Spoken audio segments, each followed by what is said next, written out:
right. So we'll go ahead and start the meeting. It's 1:07 right now. We're going to start with introductions, so everyone can go around and introduce themselves real quick. I'm Kelly Stevenson. Greg Young with Sand Consultant. Brad Samuelson, consultant for Sandy Mush Mutual Water Company. Fran Vandenberg, Merced County Farm Bureau. Randy Edwards, Lead Toso, Hillmar. Lou Myers, grower on the east side. Jimmy Atwell, grower in Merced area. Ashley Chang-Gonzalez from Merced County, and then people online. Jeannie Zalezi, General Counsel for MSGSA. Chris Hebner, Consultant. Adriel Ramirez, consultant with Zanero. Right, and I think that's everyone. So we'll go ahead and move on to public comment. Is there anything that you want to bring up that's not on the agenda?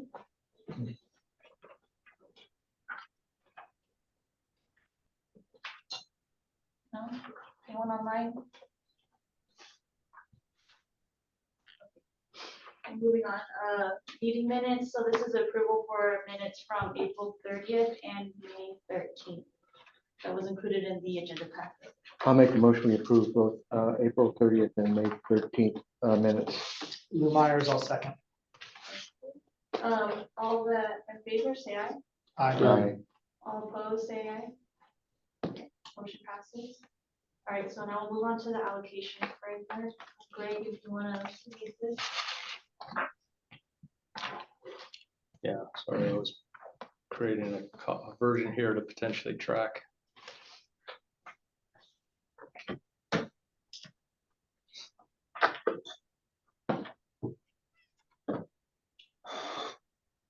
All right, sorry, apologize, getting things.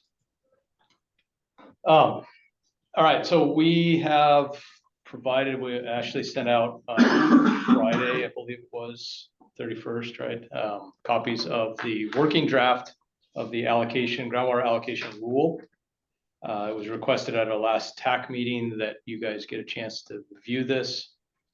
So we got it out there, at least there's 3 or 4 days to have looked at it, realize there's a lot there. We want to talk through it. We want to talk about some comments. I want to lay out a couple of timeline issues first, or items. One, next week's board meeting has been postponed to the 19th at 2 p.m. So it's moving from Thursday the 13th to Wednesday the 19th. The reason for that is the state legislature was organizing an MLRP, multi-benefit land repurposing tour. And the GSA is one of the recipients of that grant, and that tour ended up getting scheduled, of course, next Thursday afternoon, and includes Lloyd and Mike Gallo and Nick, I think at a minimum, are all participating in that tour of legislators. So we suddenly don't have a board quorum, and it would be important to have these conversations at that. So that meeting has been postponed to the 19th. So that message is getting out. We're getting new stuff sent and posted, and Ashley's taking care of all those details. There is then separately a workshop of the TAC and the board scheduled for the 27th, June 27th in the afternoon. Do we have a location for that one, Ashley? I forgot. That one, we have booked the Farm Bureau. Okay, booked your facility, thank you.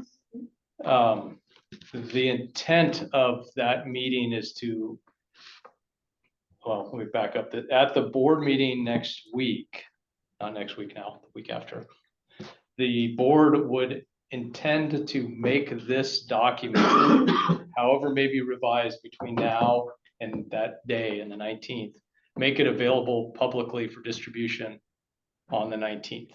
We're not going to put it out beforehand, which gives an opportunity for any of the tax input to be considered and any modifications that might make sense. The strategic ad hoc committee is going to meet next week, potentially depending on conversations we have today, to talk about some of the tax considerations. Then the board will release it to the public, and then there will be this workshop of the TAC and the board. It'll be publicly open, but it'll allow for some dialogue exchange if there's more need for conversation. So that's what the 27th is set up to do. With the intent then in the July. Too many dates. Let's go those days. 19th is. 19th is the board meeting, the GSA board meeting. At that meeting, the intent would be to release this publicly. Yeah. Or Okay, a then what's version. the 27th? 27th is a workshop between the Oh, board and the TAC, a joint workshop. But since it's full participants on both, we got to notice it and do the whole typical Brown Act requirements. That is being held at the Farm Bureau with the intent of everybody to be around the table. We didn't want it at the county chambers because the dais just doesn't seem like the right format for dialogue. And then having it open for the public to be able to listen and maybe have opportunities to speak also. So that's why we have it set up over at the Farm Bureau. So that's the 20th. Does that help clarify that? Yeah, I just didn't get the workshop date. Yeah. First set. No worries. Related to that, the 26th, the day before, I don't know if we have it scheduled officially. Do we have a time for that? I think, I don't remember. We have everything good, it's just the board needs to approve the contract. Okay, so we're intending to have a groundwater accounting platform workshop put on by the folks with ESA who have been doing that groundwater accounting platform on the 26th at some point for people to come in and learn about that. There's a mailing that's likely going to go out next week, and I have a trunk full of things to hand off to you later today. That will give everybody a PIN to log into the accounting framework, and then that of course is going to trigger a bunch of questions. And so there's the workshop on the 26th that people come and do hands-on and learn and try and get help through that process. All of that obviously is important for the planned adoption of this groundwater allocation rule at the July board meeting, which is the 10th. It might be the 11th. 11th, whatever the second Tuesday is of July. That would be when the board would intend to adopt the rule with a notation we've made before to this group and to the board itself, is that the rule may not be fully complete. And you saw in this version that you're looking at right now, there's sections that are still being drafted, especially related to like appeals and things like that. If we have time, we'll try and incorporate some of those things, but that's not going to be the driver to not adopt in July. There may be other reasons to not adopt. What? I don't understand why you wouldn't want to adopt a complete document.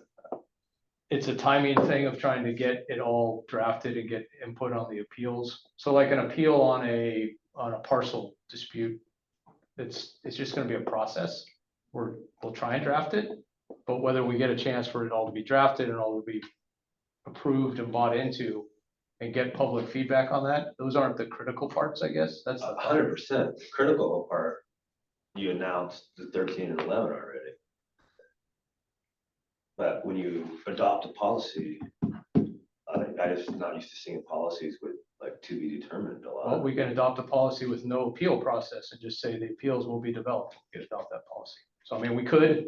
It's just whether it's how it's written. And how it's I guess the specific that I'm waiting to see that I think the farmers are going to want to see too. If it's too early, it's too early. But the details of the APA coming and going versus with the 2015 levels, and what is the standard? What do you mean coming and going? Well, you could keep your APA if you hit 2015 levels. Oh, that's all written in the current draft. Yeah, but what does it mean to hit it? 3 of the 4 monitoring wells in that zone, one of those wells. So average, it's described in here, the actual specifics. are in here right now Okay, I as a missed draft. that. Chris Hefner with Okay. EKI took the first direction with it. I think we may have tweaked a little bit what Chris did, just for some Oh, clarification.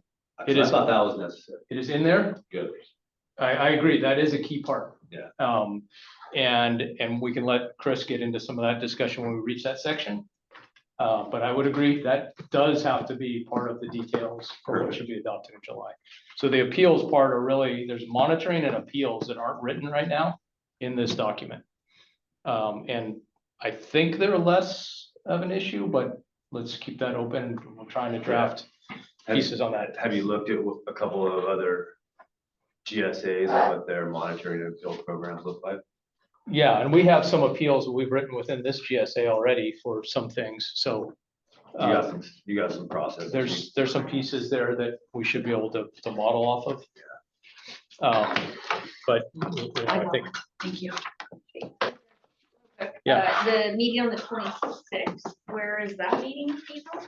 I believe also at the farm. we're probably Okay. gonna have it at the farm. Oh, I think that is booked. Yeah, Okay. I've been on a booking spree with you guys. Yep. I think You're we were, with Alexis, so we were that's trying to fine. get it That's at the downtown center for the college. Yep. But they were unavailable.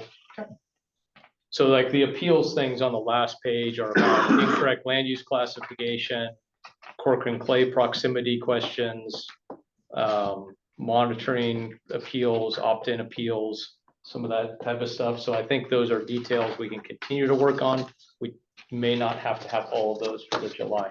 So coming back to those dates, the intent is to adopt the majority of everything that is of interest and is the main parts of concern of a policy, sorry, a rule, at the July meeting. So that way we can reflect it into the Woodard and Kern updated GSP that they're drafting, so that that material and that text can be incorporated in, by an August, end of August, early September public draft that Woodard and Kern, I think, wants to start putting out on the updated GSP for the basin. And we want to have some of this discussed and represented. We don't plan to have this as an attachment in there. It would just be summarized, That's just good. to demonstrate to DWR that, yeah, we said we were doing stuff, and yes, we are. We've adopted. We'd be foolish not to give them something. We might even represent the adoption dates and other things and some numbers, representing the approach and the framework. So I would imagine a couple page representation into the Woodard and Kern updated GSP. So that's, again, what's driving all this timeline. What was that date on that last one?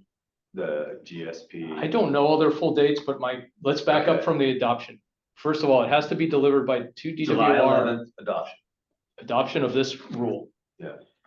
The updated GSP for this basin has to be submitted to DWR by January 31st, 2025. In order to meet that deadline, this board and MSGSA and Turner Island would likely adopt in December at their respective board meetings. December at the latest. Probably, because it would be pushing it to go into January and have everything wrapped up and submitted, right? Because there's a multi-day submittal process through DWR's portals. So if we plan to adopt in December, our meetings for this GSA are the second Tuesday, so that's fairly early in December, which given the rest of December would be impossible to meet anyway. So that would mean you had a public draft that everybody's reviewing and basically commenting on so that the board can adopt it in December. That would be occurring throughout November and maybe even October, which means there's got to be a draft prior to that, which is probably a draft in September that is being floated around and talked about within the coordination committee and the stakeholder committee of the basin. So given all that timeline, that's why we're trying to adopt in July. If there has to be we don't want this to happen, but there can always be a special meeting and the board can hold a special meeting and try and adopt if we have some major hiccups that we're trying to resolve. But that's what's driving all this timeline. And hopefully that helps kind of give explanation. The board meeting next week is pushed. Did you hear that? No, I'm sorry, I didn't. I apologize for coming in late. Next time bring treats. for Yeah, I everybody when know, you do. like sweeten the pot a little bit. Sorry. It's moved to Wednesday, the 19th, Okay. because there is a legislative MLRP tour that maybe four of the board members have been asked to participate in next Thursday afternoon. So that forced us to bump. So Cool, thank you. Sounds like that may be the GSA meeting. There's four of them. well, maybe that's why there's three. There's three. Good point. You don't want to end up with an accidental quorum. There's three, and obviously that grant is super important to implement some things that are going to be helpful to meet all the obligations of this GSA. So that at that meeting on the 19th, the intent would be to make this rule public. Okay. right now, this working draft has been made available to TAC. And we're here to talk about it with the planned workshop, the 27th with the board. So, all right, all that timeline, does that help? Does anybody have any questions on timing and process thoughts? You mentioned the groundwater allocating platform workshop. Is that the 18th, This is 26th. 26th? If you guys want, I can write And- all the dates on the board too, if you like. And those mailings that are gonna be going out, will be listing the 26th and the 27th dates. Or no, they're listing that it's upcoming. It'll be, yeah, it think. listed that it'll be on the website, because Yeah. we don't know if it'll Are But the public gonna be asked to go to both these workshops? they're gonna be Fridays, invited, yeah. they're public workshops, so. It seems a little excessive to have back-to-back workshops. So- Well, the workshop on the 26th is really about how do I get into the platform and, okay, give me your PIN, let's log in So with that's you. like, It's really like a hands-on session all the farmers are gonna be there If- trying to figure this out. if they want. if they want to go. Yeah. Now, I Listen, don't, they need to see it Yeah. in person. That will be the most, for sure. it's probably also important to, again, frame our overall time frame. It's always good to Very remind early. ourselves, Very we're early. adopting this so that this will be a pilot phase. I'll sit dry. We're trying to stay away from the Yeah, I term know. dry. A pilot phase of the groundwater accounting platform and the allocation rule for calendar year 2025. So that people can see what their current use is, how that's showing up. It's not gonna have all of the materials in there. It's not gonna be populated. It's gonna be populated with dummy example yield, sustainable yield and APA values. Yeah, they'll mimic what's currently being publicly out there, but they're simply there to Yeah. kind of give a representation. So we have a year of piloting. And then the implementation and the start actually tracking against an allocation will occur starting in calendar year 26. So again, this rule is trying to get out there to establish everything, let people kind of, let's really work through this. We're gonna find some challenges. We're gonna probably need to make refinements and have all of that and have a year to deal with that, a year to update whatever the replacement fee structure might be, as may be needed. All of that will be occurring in calendar year 25, so that the rollout and the beginning of actually being held to these numbers starts in calendar year 26. So I think that's super important, because obviously a lot of people Yeah, are gonna be the like, oh my message- gosh. The messaging is difficult because in one instance, you're saying we're adopting these serious policies regarding groundwater allocations. Yeah. And you're also saying there's this platform that you're gonna have access to your pots of water, and it's very critical to your long-term sustainability. You understand this? Yes, Then you're also gonna say, but it's a pilot, so you got time to figure Right, this out. right. You're absolutely right. There's gonna be a stir going. And I implore that the TAC, part of your role as the technical advisory committee, is you are the outreach to the community. And that's, As one point of outreach. and having them back to back makes it harder for us to make it not sound like the sky's falling. Understood, right? And that probably was more of the, It's coming quick, Yeah, I know, well, it's no one's fault. and it's ESA's timing, because they were actually talking about. This well, tour hold came off on on the super plan. quick to put all of us out, Yeah. Yeah, you're part of that tour too, aren't you? like the Yeah. primary planner. Okay, well, there you go. So you're gone. So blame Brad's is fault. there. Speaker. Brad's Well, I fault. found out yesterday. To your point about everything, sky's falling, there's not enough people really engaged though. And so it might like light a fire Sure. under some people that don't, take it They need seriously, right, that need it. Right. And so it might wake them up for at least a year before, it really hits them. So might not be bad, just hard to make it to 2. Yeah, and it's. Yeah. And It's there will, gonna be in the evening, or I think they're in the. Neither afternoon. neither are in the evening. The Afternoon. workshop is in the morning, the 26th is in the morning. Right, Yeah, From, oh, I can put the time. up there, and too. then the 27th is, I think, like 2 to 4. yeah, This one's at 9 to- This one's from 9 to 10, but they'll be there till 12 in case people have questions or if you want to.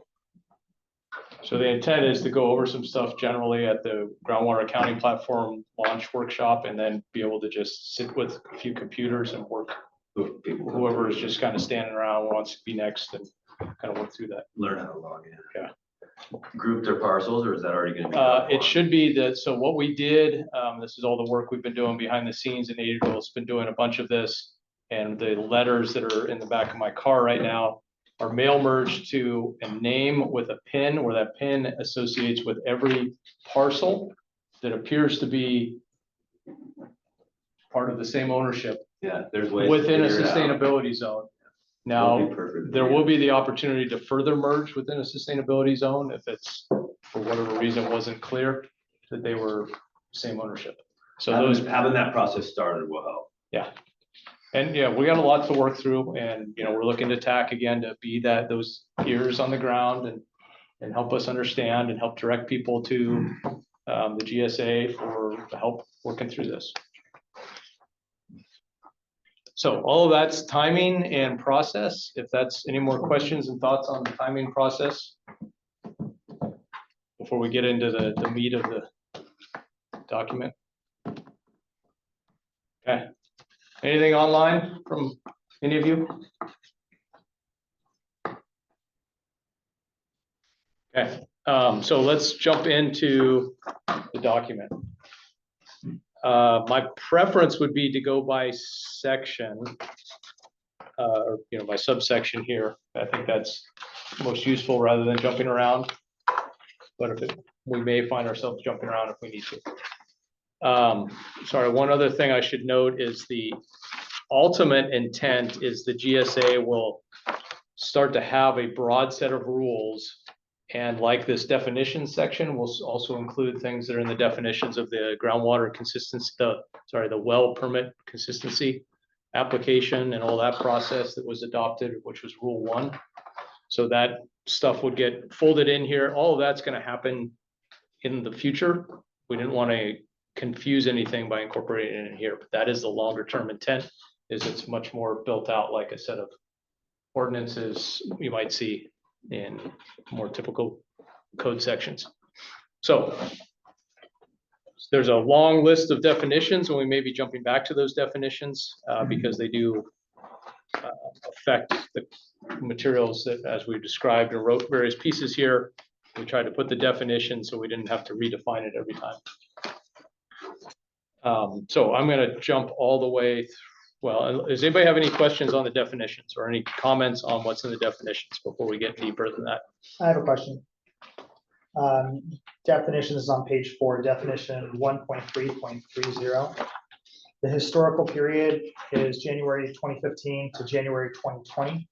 Is that intended? Yes, for that purpose of historic period, as it's used later in the document. Okay, because I saw it later in the document. I just wanted to. Yeah, but let's flag that and Clarify let's that. double check, because I think it was being used for purposes of the managed groundwater, managed habitat only, not like your land classification. That's separately defined. The period in which you can prove irrigation. Correct, with groundwater for managed wetland, if you're going to that method Oh, but too. not for irrigation. Well, That I think was went my to concern 20. because it was previously 2023. I think that is still defined that way separately in the eligibility. So under 1.4.1, APNs that existed. 1.4.1. Yep. That's right. And that first subset there. Yep. Those APNs, those 3 APNs, January 1, 2015 through January 1, 2023, that was what was in the prior framework.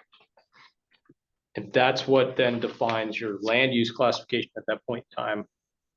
The historic period, if you look on page 9, and obviously all the levels of numbering here get challenging, but it's also about the only way we can really kind of keep illustrate. Page 9. Midway through, you have 142212. Managed wetlands will receive APA only if groundwater has been supplied to the APN during the historical period. So that historical period is the definition you see that's limited to 15 to 20, which is consistent with the state's legislation consideration of that period of time. Is grazing lands, is that Dry pasture. Grazing lands, if we go back to Or is that definitions, irrigated pasture? we go back to definitions, grazing Dry. land That's what I is, figured. it also states the actual assessor code numbers back on page 3 under grazing land. Yes, it would be, You're relying on those? Hopefully not. that's why there's an There's appeal an appeal process. section. Hey, this thing is, I went through this in my Grand Athlon. We spent a lot of time. fixing it. Oh, I A know, lot of time. but we have, there is But no there other is place to way. start. It's- There's No, no other no, starting point. I understand, but it's like, that's. People are gonna go, when they figure out their.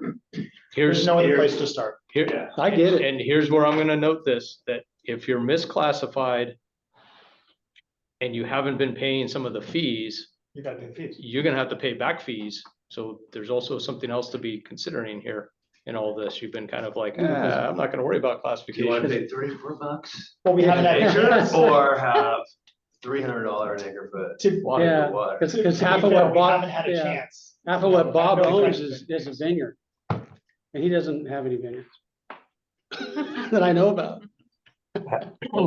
Chris, I was just gonna jump in with a couple of comments here. So first is the term historical period that's defined.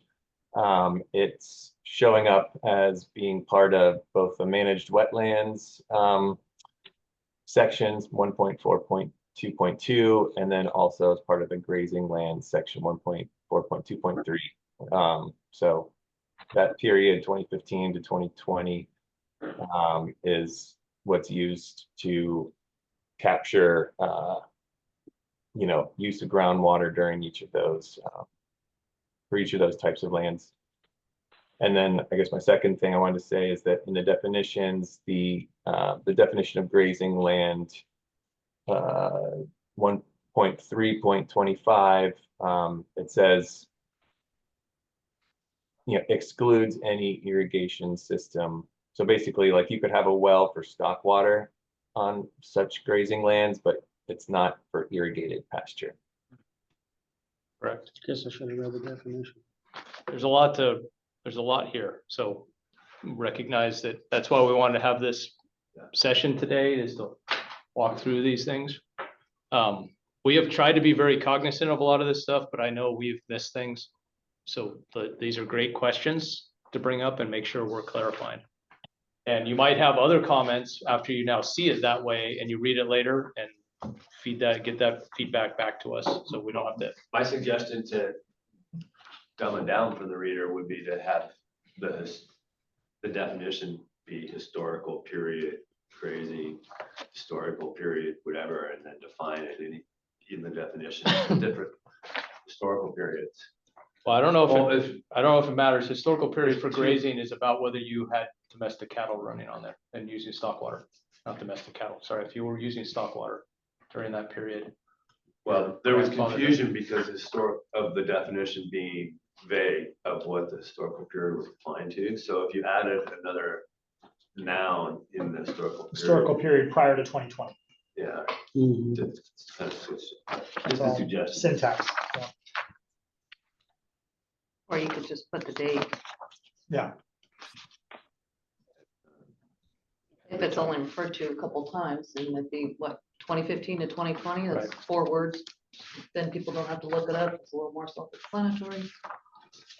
Yeah, it doesn't save too much time.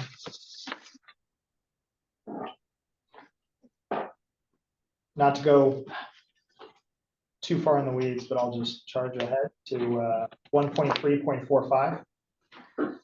Under that purpose, this is probably for Jeannie. I think owner, I think that persons should be, is a defined term, otherwise defined in the document, should be capitalized. I think you're right. Sorry, which under owner under 0.45. Yeah, means any person, but it's. Capital P. It's a capital P.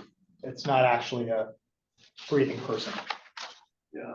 Because we do have person then listed separately. It's a defined Yeah. term. Right, okay, perfect. We'll get that fixed. Thank you. Sorry. And some of these, these suggestions like this, and don't ever apologize for that. These are the cleanup things that do help a little bit, looking at historical period and whether or not needs to be a defined term or not. These are cleanups that we can make we don't need to have we don't need to bring these kind of things back to the ad hoc next week and say, hey, they really thought we should, should make that capitalized. That's just gonna happen, just for the record.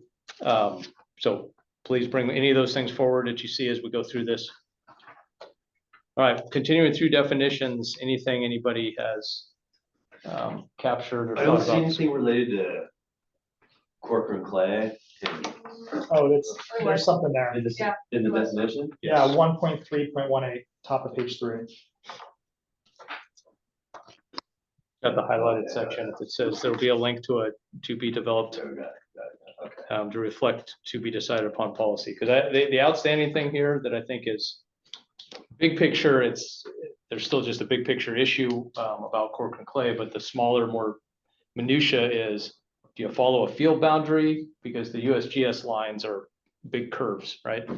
And do we just follow some sort of parcel When boundaries you're- or roads or When something? you're talking about what? The Corcoran clay boundary that Yeah. might affect whether or not you can do certain Yeah. activities Oh, yeah. related to Well, Corcoran. where is the Corcoran clay boundary? Is it as mapped, the extent of the Corcoran clay, or is it something Well, that's else? That's the point. That's why it says to be decided upon, because right now it's referenced elsewhere as the USGS's map.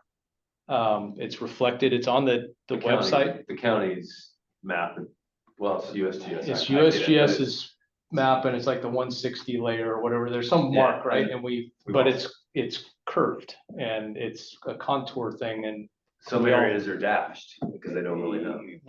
yeah, there's a lot of unknowns with it. So we need to probably have something more definitive so is my parcel in or not in? Yeah. And is it a percentage of a parcel in or not in? And so there's Definitely that. to be determined on a few things. That's why that says map to be developed. But I don't think that takes away from the bigger question of what the policy that relates to any Corcoran clay conversation plays into that. Because It's gonna be defined some way and it's gonna affect some people and it's whether or not it's those boundary conditions. I don't think that's gonna sway whether we decide to not let you do something. And you said that's on the So GSP documents. I believe so. That Chris, is- where isn't there a map somewhere that we've had on the website? I don't think so on the website, but it should be in the GSP from 2020, I would think. Or in the annual updates? I don't know if it's in there. Because it also plays into what they say is outside, above or below Corcoran, the annual assessment has those lines and contours, and then they have the outside. the county environmental health department has the best map that shows the extent and depth of the Corcoran clay in the Merced subbasin. That's it. County Health Department? Yeah, you search it. I can pull it up semi-quick, but I hate to look at my Yeah. phone. Now let's, we'll flag that, maybe. Adriel, can you plan to just have that? We can look at it later and be able to introduce that as a starting point. Yes. You can see it in the sustainability zone map. It's the same map. They're using the same layers. Yeah. The part that's fuzzy to me is how the area like between LeGrand and El Nido, where they don't really know the extent of the Corcoran clay in that area. And I know like where there's some signs of subsidence, but they're triangulating on. Yeah. So I know that that's what Chris is. The intent of any kind of restrictions are gonna relate to subsidence objectives. As opposed to Protecting. whether it really was Corcoran clay layer, because we all know that Corcoran clay isn't really like, hey, I just hit the Corcoran clay. It's, So pretty. between point and picks and what, it's like, it's varied, it's stratified, it's So when you said it'll be related to sustainability objectives. Ultimately. infrastructure we're trying to protect? Potentially, and liability that MSGSA has tried to push out there that they'd want to make us liable for. So they've tried. So that's to be determined. A conversation we'll have to, and I think, let me illustrate that that's a point of like. Domestic well mitigation program, the liability? Is that what- No, this goes back to the adoption of the GSP originally and ending up at the 2015 level. I can talk to you more about it later. Okay. Angel's got the map. So that actually is a good example of, we may not have that map fully defined Yeah. for adoption of this, but flagging it that it is going to be there. It's going to be based something on these things with this kind of intent, but it's not exactly drawn, because there's several things we should practically think through for its implications and its management. So, yeah, there you see the cork and clay extent. But there's a couple of different contour lines, and I think prior, the rule for the well consistency rule. Oh, there we are. Yeah, okay. The Where are we? well consistency rule, I believe, has some map it might refer to that used one of the contours, not the far edge. It might have used like the 150 or 160 contour line. Trying to recall. See, part of the problem is it comes up to like 30 feet below the surface. So there's Right. it's not a. That's why we're saying the 160 line or something. Oh, so even though the extent is further, got it. There's actually two aquifers then. Adriel, maybe you could take a quick look in the well rule 1 consistency. I want to say there was something in there. Let's table that a little bit while he maybe looks for that, and we can jump back to that. Just do it. Yeah.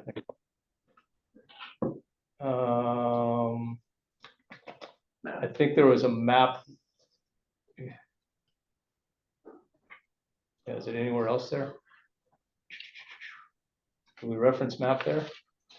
Illustrated in the attached GSA map. So see under 1.4.4, second line, it says attached GSA map. I don't know if it's attached to that rule. It was, I think, upon adoption. Attached to something. It might be in the board packet that was adopted at the time. Which maybe jump off and go find that and then flag us when you see that. Because I think it did look at a contour layer that was deeper and had more of a implication of being able to pump above where there wasn't the concern. Or, yeah, when it's 30 feet to cork and clay, that's not really what we're trying to address. Greg, you mentioned 1.4.4. I don't see that 0.4.4 in this. Oh, that was in the well consistency policy that Adriel behind it. Yeah, sorry, That was associated with prior restrictions that they put. Bob, if you recall, when you were on the board, we adopted that rule 1 that was called the well consistency. So if somebody was going to drill a new well, the county was asking for the GSA to make a determination as to whether we were consistent with the GSP. And there was a whole lengthy process. You guys have applied under it for Stevenson under that rule. That rule has that 1.4.4. I guess you need to look back for that report then. It's on the GSA's website under documents, and there's rules is one of the lists, and it's written there, and it's what I think you guys have signed a letter for some of the wells you've been asking to drill that is based on a determination of that rule. Okay. It's referred to as rule 1.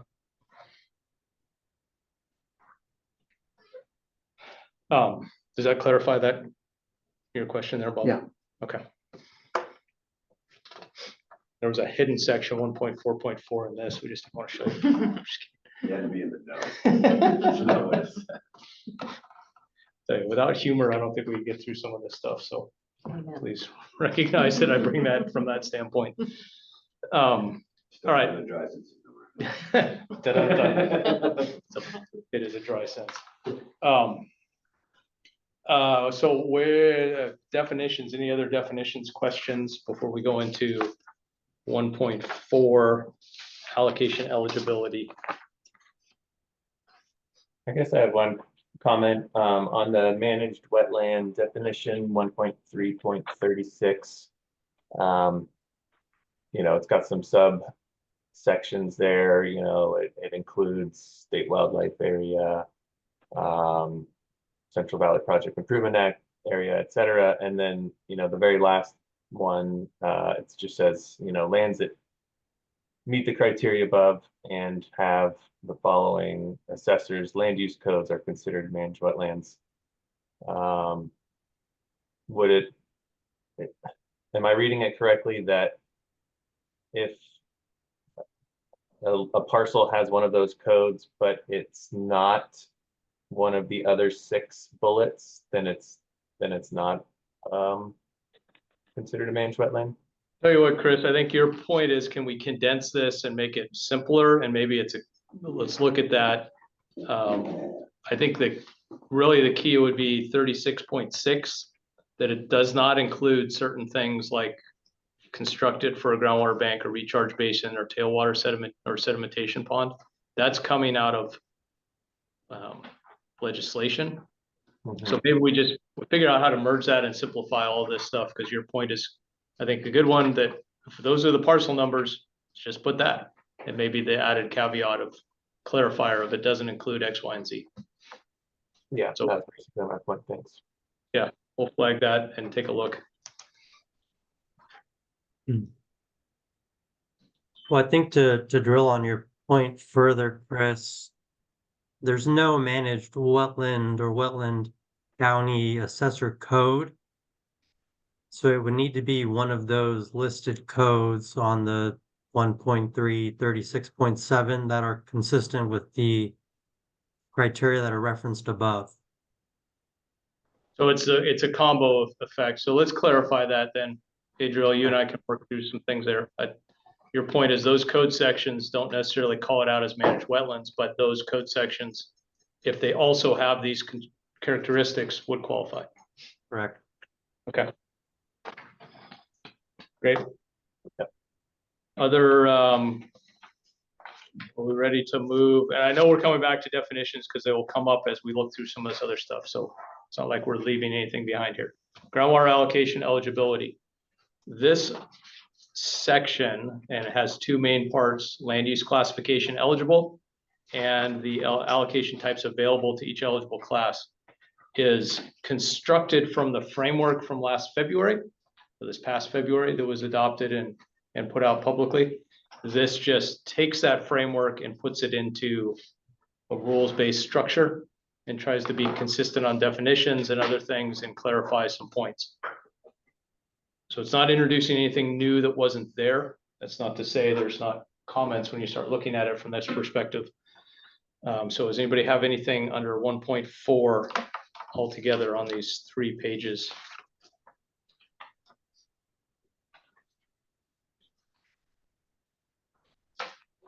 Okay, we're able to come back to all of this, and maybe the other thing to note, as TAC, since this is a quorum in existence, you can, as TAC, ultimately, like you did the other couple months ago, craft a TAC-based comment if there is something you guys do want to do. So just keep that in mind also if there's a desire to formulate something more formal to the board to present on the 19th. So moving forward, just on Just one question. If there was a land development from dry to irrigated after January 1st, 2023, how do we get that designation recognized? So you're going to be opting in, and you have limitations on your opt-in. So you would be, if you're dry, like let's say you're classified as grazing, so you're non-irrigated, you will opt in under the opt-in process, and the grazing lands will be controlled under 1.4.2.3 to define, that would say they only have sustainable yield and the other limitations that were placed on those grazing lands.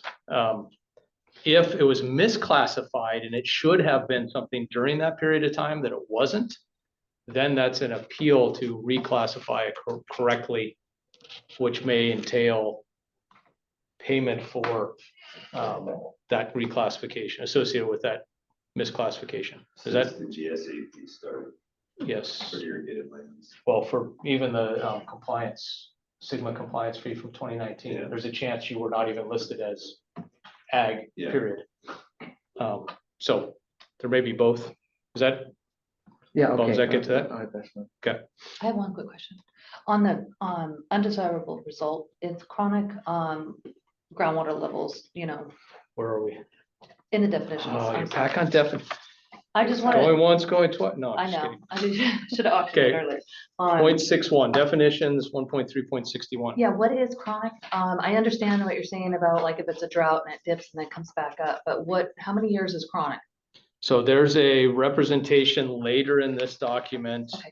that we'll look at as to how that's going to be defined. These are pulling directly from the water code. Okay. This is Sigma's code language that said what is undesirable. So we're trying to be very consistent with what's state What the law. code- And then putting our definition when you see later in here about it would entail X number of years being at some point. Gotcha. So let's make sure we see that Yep. when we get to that part. Thank you. Any more in 1.4 at this point? No worries. There's a lot here, so Yeah. we just recognize there's a lot here. And we were between Chris, Adriel, and I, and Jeannie, and Ashley, there's a lot of time and effort to try and craft this stuff, and we try to make it as least amount of complexity as possible, but there's a lot here. 1.5, groundwater allocation types and amounts. So now we are going to introduce the sustainable yield of native groundwater, which is the SY and the APA. And those are defined under 151 and 152, and their volumes are listed by zone. The reason for that is then updates to this, as it notes, for example, under 1.5.1.4. On page 11, we'll reevaluate this value for sustainability zones periodically as data and circumstances warrant, but at least in conjunction with each 5-year update, which again has been part of the framework conversation for a while. So then we've set it up so in the future, you might see an updated version of this rule where that 13 inches may vary by sustainability zone. Same with the APA might vary by sustainability zone based on updated data. There's a concerned look on Lou's face. No, not concerned, but more remedial question, because I thought I understood what was happening until I read this. Can you walk us through, over a period of time, the APA is contemplated to decline to nothing? Correct. At that point, will it all be the sustainable yield? Yes. Yes. And maybe, walk us through that. Yeah, so let's look at this, going back to the principles that were adopted a couple years ago, which included recognition of spatial variation and trying to create some sort of simplicity and consistency and equitability of this allocation program. We also are dealing with in a basin where we have partners with other parties, and within that basin, there's a determination of sustainable yield of native groundwater that's been shared out to the 3 GSAs. We've taken ours and we have contemplated sharing it to irrigated ag as this number. Because we don't have enough data to say this zone gets 9 inches and that zone gets 16, we're saying everybody's getting this number. And then there's also an APA transition that when you look into on page 12, it goes into pauses, resumption of a decline, or a reversal of the APA decline. That is where the contemplation of the equivalent of a higher sustainability zone, sustainable yield number is incorporated. So we could see ourselves at 2030, so the next 5-year update period, or right in 2029, as looking at data and everything that, as an example, out in the area of Merkeen Stevenson, where say they stay stable at 2015, their number, we may end up stripping the APA from them and putting a higher sustainable yield number. And that's just what it is. And the rest of it no longer applies, or some other variance of that. This tool is trying to set us up for that flexibility as data comes forward, and we can make those improvements while also recognizing that our partners in this basin, Miagusa and Turner, have said, we think you only have this much sustainable native yield to share. So the APA is a separate bucket of, you could consider it allowable overdraft to continue for a transition. But in reality, because we can't We don't have the data to support varying sustainable yield numbers. That APA also is somewhat acting as a proxy for what might end up ultimately being varied sustainable yields across sustainability zones. Does that help? It helps, and it aligns with what I thought was gonna happen, I think, aligns with my understanding before. My question therefore is, I forget the exact year, but at some point, the APA is supposed to be eliminated. 2036 is a 10-year to 0, 11 inches to 0, and 10 years. So there's no APA after that, Correct. which begs the question for me when I read this, and I don't know that there's a better way to do this, but it's a question that came up, is when you're tinkering throughout the 2-year increment periods, as it's contemplated in page 12, where you're going above the 2015 level or below the 2015 level, why are you manipulating the APA instead of manipulating the sustainable yield? It's a good question. I understand that. The intent is terminology from our other partners in the basin.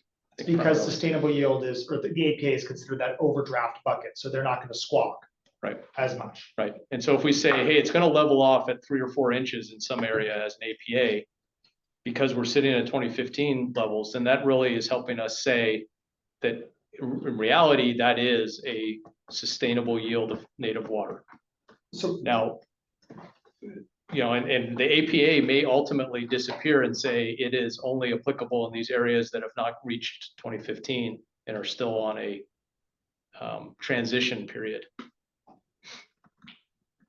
and I might have missed this. I didn't see the APA being eliminated in this document in the year 2036. Okay, so it says under 152.4 APA decline beginning in 2027. APA unit factors designated above will automatically decrease annually by 10% of the unit factor equal to 1.1 inches in each zone until reaching 0 by 2036. But then, And then there's next one is a but then you pause. can manipulate that. Then there's a pause in that. And then there's a resumption if that pause is not long-standing. And then there's the potential for a reversal, because we also recognize that if you've shrunk, you may end up with groundwater levels continuing and suddenly they're at the surface. Well, that's not functional either. So you need to be able to allow more water to be extracted. So the intent of the pause, the resumption, and the reversal of the APA is to address the absent those, it goes to 0 by 2036 as stated here. Does that make sense? Yes, Or more sense at least? yes. I think it's just, the terminology is a little scary when you're a farmer. Sustainable yield, of course, seems more sustainable. Right. And if you're planning on the future and you've got, 13 inches of sustainable yield, Yep. even if you're in Stevenson, you're getting 13 inches of sustainable yield. Yep. And you see though, hopefully, You the see, intent, you see that it pauses if I'm at 2015 levels or above, then it won't decrease by that 1.1 inches per year and it holds at some number. but presumably at 2030, it has to be eliminated anyway. And that's or 2036, I'm sorry. Right. And so, that's what is omitted so far from that. right. But at that point, There'll be a comeuppance by then. yeah, we Data will say. data, hopefully, there's a couple of things I think that are embedded in here that are forcing functions a little bit. And that is, we need more data that we can all rely upon, that everybody is confident in, whether it's data from your area, Bob's area, out in the Grand, out wherever. There's a lot of data out there. There's a lot of good data out there. There's a lot of data that is like, we think it's good, but there's the rigor to everybody to accept it is not there, and we got to improve upon that. So all of these are the drivers for that I could see by 2036, you have just sustainable yield, and that number varies in the different zones. Right now, we cannot go there because we have no data. We have insufficient data to support a variance by zone in our distribution of what the basin is making available. I totally get all of that. I think what I'll probably do for everyone's benefit, just so you guys know what I'm thinking, is maybe review this again in the context, but it might be nice to write out, codify the intent of the basin to go only to a sustainable yield platform as the groundwater levels permit. Yeah, maybe that's an expansion of 1.514 on page 11, which says we'll reevaluate. And maybe there's an intent that ends up written there, or even under 1511, which is maybe there's some intent added there that clarifies or at least provides context. Yeah, I'm not nimble with what the water board is looking like. I know Brad and Jeannie and you are, but that might also help. But ultimately, that's what they want to see as well. Yeah. I have a related comment here. So 1.5.1.4, that's the one where it says, you know, there can be a reevaluation of sustainable yield at least every 5 years. And there's actually a parallel section under the APA. It's 1.5.2.6, same language, you know, GSA may reevaluate the APA every 5 years.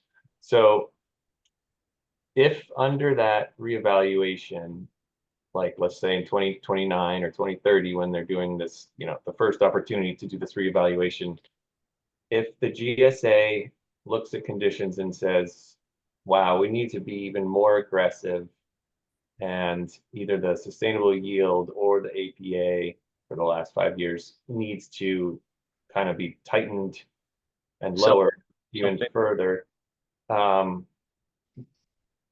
does the GSA, and you know, or on question for this group, what's your feeling about sort of clawing back something that's already been put in somebody's 5-year rolling bucket? Would that ever be something that the GSA would contemplate doing, or would they only ever reduce these allocation amounts for that sort of 6th year out and beyond? I can't speak to the GSA, but I know that farmers put a lot of money with some forecast. So you'd rather sandbag now and undercut instead of clawing back. Yeah, no, you try to get into that bucket they already got. And I think we've tried to draft with some of that consideration in mind. It's a lot easier to not give you more than ask for it back. Yeah. Sorry, it's a lot easier to not give you more and then hopefully give you some more if it qualifies, than to give you too much and try and claw it back. The other thing to recognize is our 5-year bucket concept is intended to give flexibility. There are not, the other GSAs around the state have not contemplated that kind of borrow ahead or carry, I mean, the carry forward exists in places, but the borrow ahead does not. We are kind of treading some ground here that we believe has value and has functionality. DWR may come back for whatever reason and jump on us on this altogether. Has it. They do a 3-year block. Yeah. Yeah. The reason for my pause there on the 3-year block is it's really about how they charge, right? They're not saying reduce demand. They're not even monitoring. Yeah, and if you pump, it's all. If you pump, it's just how much you pay us for what you're over on that number. It's kind of what that comes out to be. My read of it. I could be wrong. They don't even track it.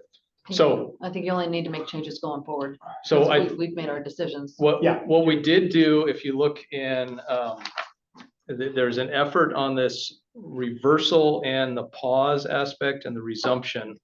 So under 1.5.2.5 and the subsections that follow, there is, I'm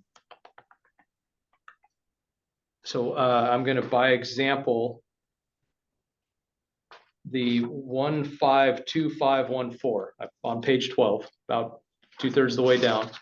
When a pause is initiated, the party's total available APA for all affected APNs, which are previously decreasing, so you've been given that 5-year on a sloping decline. If we pause it, we will basically give you back those chunks that would make up that pause number. So if you are at 8 inches, you've gone from 11, you're down to 8, and we're going to pause you at 8, but we've already given you several years into the future at 7 and 6 and 5. Well, we will put back in the amounts to get you back up to 8 for each of those other years and fill that wedge back up in your bucket, because these are forward looking So that's the intent, and there's similar language in the others, which tries to minimize an issue of clawback and rather an opportunity to give back of water we may have already taken from. That would be on every 5-year checkup, Well, so, or would that be That- like how many years ahead are you gonna give? well, us so a we're check? giving you, we're always giving you 5 years, and so when you finish year one. Right. So when calendar year 26 completes, we'll look at what consumed. Then you have 27, 28, 29, 30. Mhm. Because you used the first year of that 5-year bucket, and then we'll add the year 6. Right. Into your 2027 bucket, we'll now have that 5th year, what now becomes the 5th year, it's the 6th year added. Sure. Whatever that ramp down number would have been. But if you've reached a point where you should be stable, Mhm. we've given you too little. That would have reflected a continued decline, which isn't necessary because you're stable in that 2015, so we gotta put it back. Yeah, but you put it back 1 year at a time? We would, As you. no, got we your would put it 6-year back for bucket?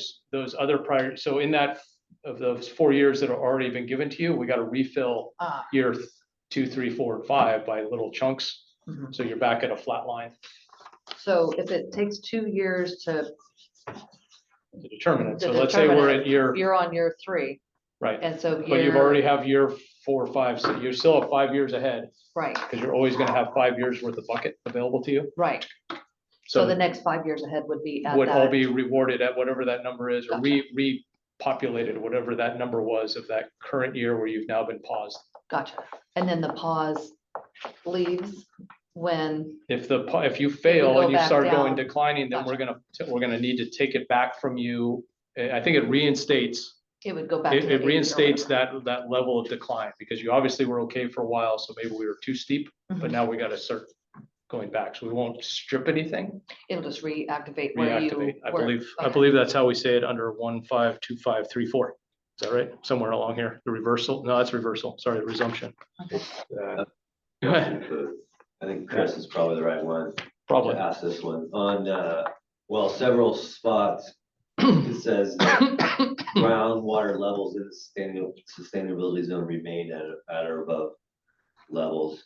When you say groundwater levels, do you mean like the average of the wells that are being monitored as part of the GSP, or all of them have to be above the 2015 levels? What does that actually mean? Yeah, so I'll point you to 1.52541. That's where we talk about, how we're thinking of determining groundwater levels for the purposes of this section. Yeah, so Yeah. 15254 on the bottom of The page bottom of 13 yeah. has several different parts there about how that would be determined. So that is trying to get to the point, I think you had brought it up, somebody brought it up, maybe it was you, on those, how I we're think gonna it was measure me. that. This Yeah. is, The monitoring well Yeah. question. this means a and lot, like Yes. how this, like people are gonna have it in their mind Yes. that How they're far? there and others aren't. Where's your well that you're Yes. measuring to? And this plays directly into things that I know Stevenson and Merkeen are having conversations with us about trying to See, it's the address representative sustainability article. zone 8. So Eric's considerations, Bob, that I know he's made available to us. I think this picks up some of the things that are being considered, but we're gonna wanna look at that more closely. Yeah. Comment. Go ahead, Chris, sorry. Chris, comment, please. Go ahead, Bob. I recognize that a representative monitoring wells have yet to be established, or the criteria. And it's not in the definition either. But it is something that's very important in order to know how to manage. As it relates to that, I just want to make a couple comments. In that yellow highlighted 4 monitoring wells per 100 square miles, with respect to subsidence, you can't really go 4 monitoring wells per 100 square miles, because subsidence it occurs in a much smaller area. So that's under point, the last bullet under the highlighted says subsidence will be determined by the DWR provided in SARE subsidence data. Okay, all right, So this is only dealing with water level. okay, that's fine. what I wanted to make a note of, two things. The monitoring wells that we put in are clustered monitoring wells. One in the shallow, one in the medium, and one in the deep aquifer.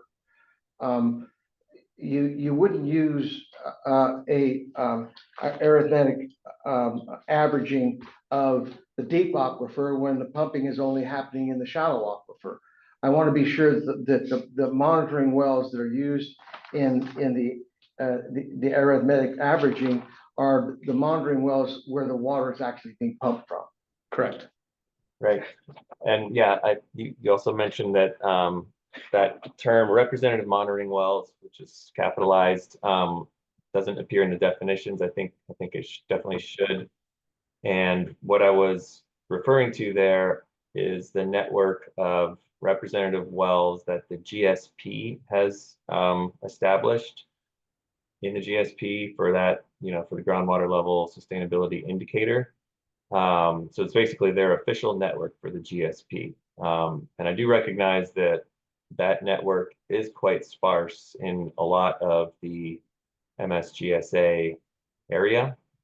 So, if in the zone there happens to be the density that I mentioned there for monitoring wells per 100 square miles, which is kind of one of the monitoring density, one of the network best practices that DWR has published, when they say how many wells do I need, they mention several criteria, and the one that was, I believe, brought into the Merced GSP when they were evaluating, the sufficiency of their network was this 4 per 100 square miles. So that's why that's there. But again, it's sort of,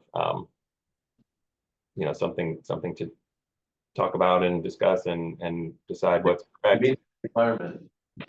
But when it doesn't meet that sort of minimum density level, it triggers the second sentence of that paragraph, which says, if the spatial coverage of representative monitoring wells does not meet said minimum standards, groundwater levels will be determined through spatial averaging across the zone of interpolated fall groundwater levels from a monitoring network approved for such purposes by the GSA. So this would be like a supplementary monitoring network, a network of additional wells that are not necessarily the ones that are RMWs in the GSP, because we do know that people have come forward with water level data from other wells, and so we want to make use of that data to the extent appropriate. So there would be basically a monitoring network approved for these purposes. So the GSA would make a decision as to what that monitoring network is. And it could be, it would obviously be more dense than the rather limited official RMW network. I think, Bob, sorry, Chris, were you done? Yeah, go ahead.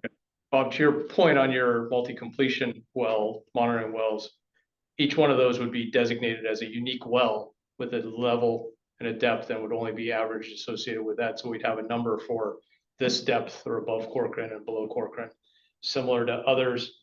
There also is a conversation that Chris, Matt, and I are, Matt Beeman with MID are initiating and then trying to incorporate into Woodward and Kern to represent a bunch of the well data that was brought forward when EKI was doing some analysis. That was to bring more of that data you guys have provided into something that's more recognized, and it hasn't happened. We flagged that. We're working, Chris, Matt, and I are working to try and help get that forward. To recognize data you guys have, recognize data that's been brought forward by LeGrand and La Paloma, and recognize wells from you guys out in the Clayton area and stuff. So we identified that there was maybe some miscommunication across a couple of elements about that data and how it's getting used. So We're not getting this. how it's getting used by one party, but not for another purpose. And so we're trying to refine and improve that and flag where we need to do more, because data is super important for all of this stuff. And we want the local data. We want data that everybody's going to be agreeing upon. So What would be your expectation when you think you would have the list of the representative monitoring wells for each sustainability zone? They're in the GSP. The GS. Well, the GS, Shade gaps, that was- there were some added. Yeah. That they looked at and, when they've done the report, the annual reports, they just throw them all together, not by sustainability zone. So I think we're not gonna have it answered by adoption of this. I think it's something that we need to have and get in place and get worked out through this year and maybe even establish in the next year. So we collect more data. Several of those wells, it's like we've gotten 1 or 2 years of data and that's it. And so that's one of the reasons Woodard and Kern hasn't used it as representative because it had no history.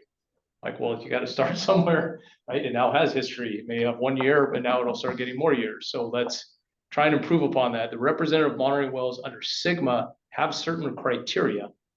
So the idea that Chris has put in here about the monitoring network approved by our GSA gives us more flexibility to include other wells that may not meet that DWR Sigma criteria of representative monitoring well for purposes of our monitoring and establishment of APA adjustments and sustainable yield adjustments. So we're trying to create a path that allows much more data that we can rely upon and get built in. Hopefully the majority of that, if not all of it, gets incorporated in the annual updates by Woodard and Kern as useful data in their monitoring network. But we still have to move for that because a lot of they show change condition contours and there's no historic data, so they can't show a change without. Anyway, long story, we're trying to get better.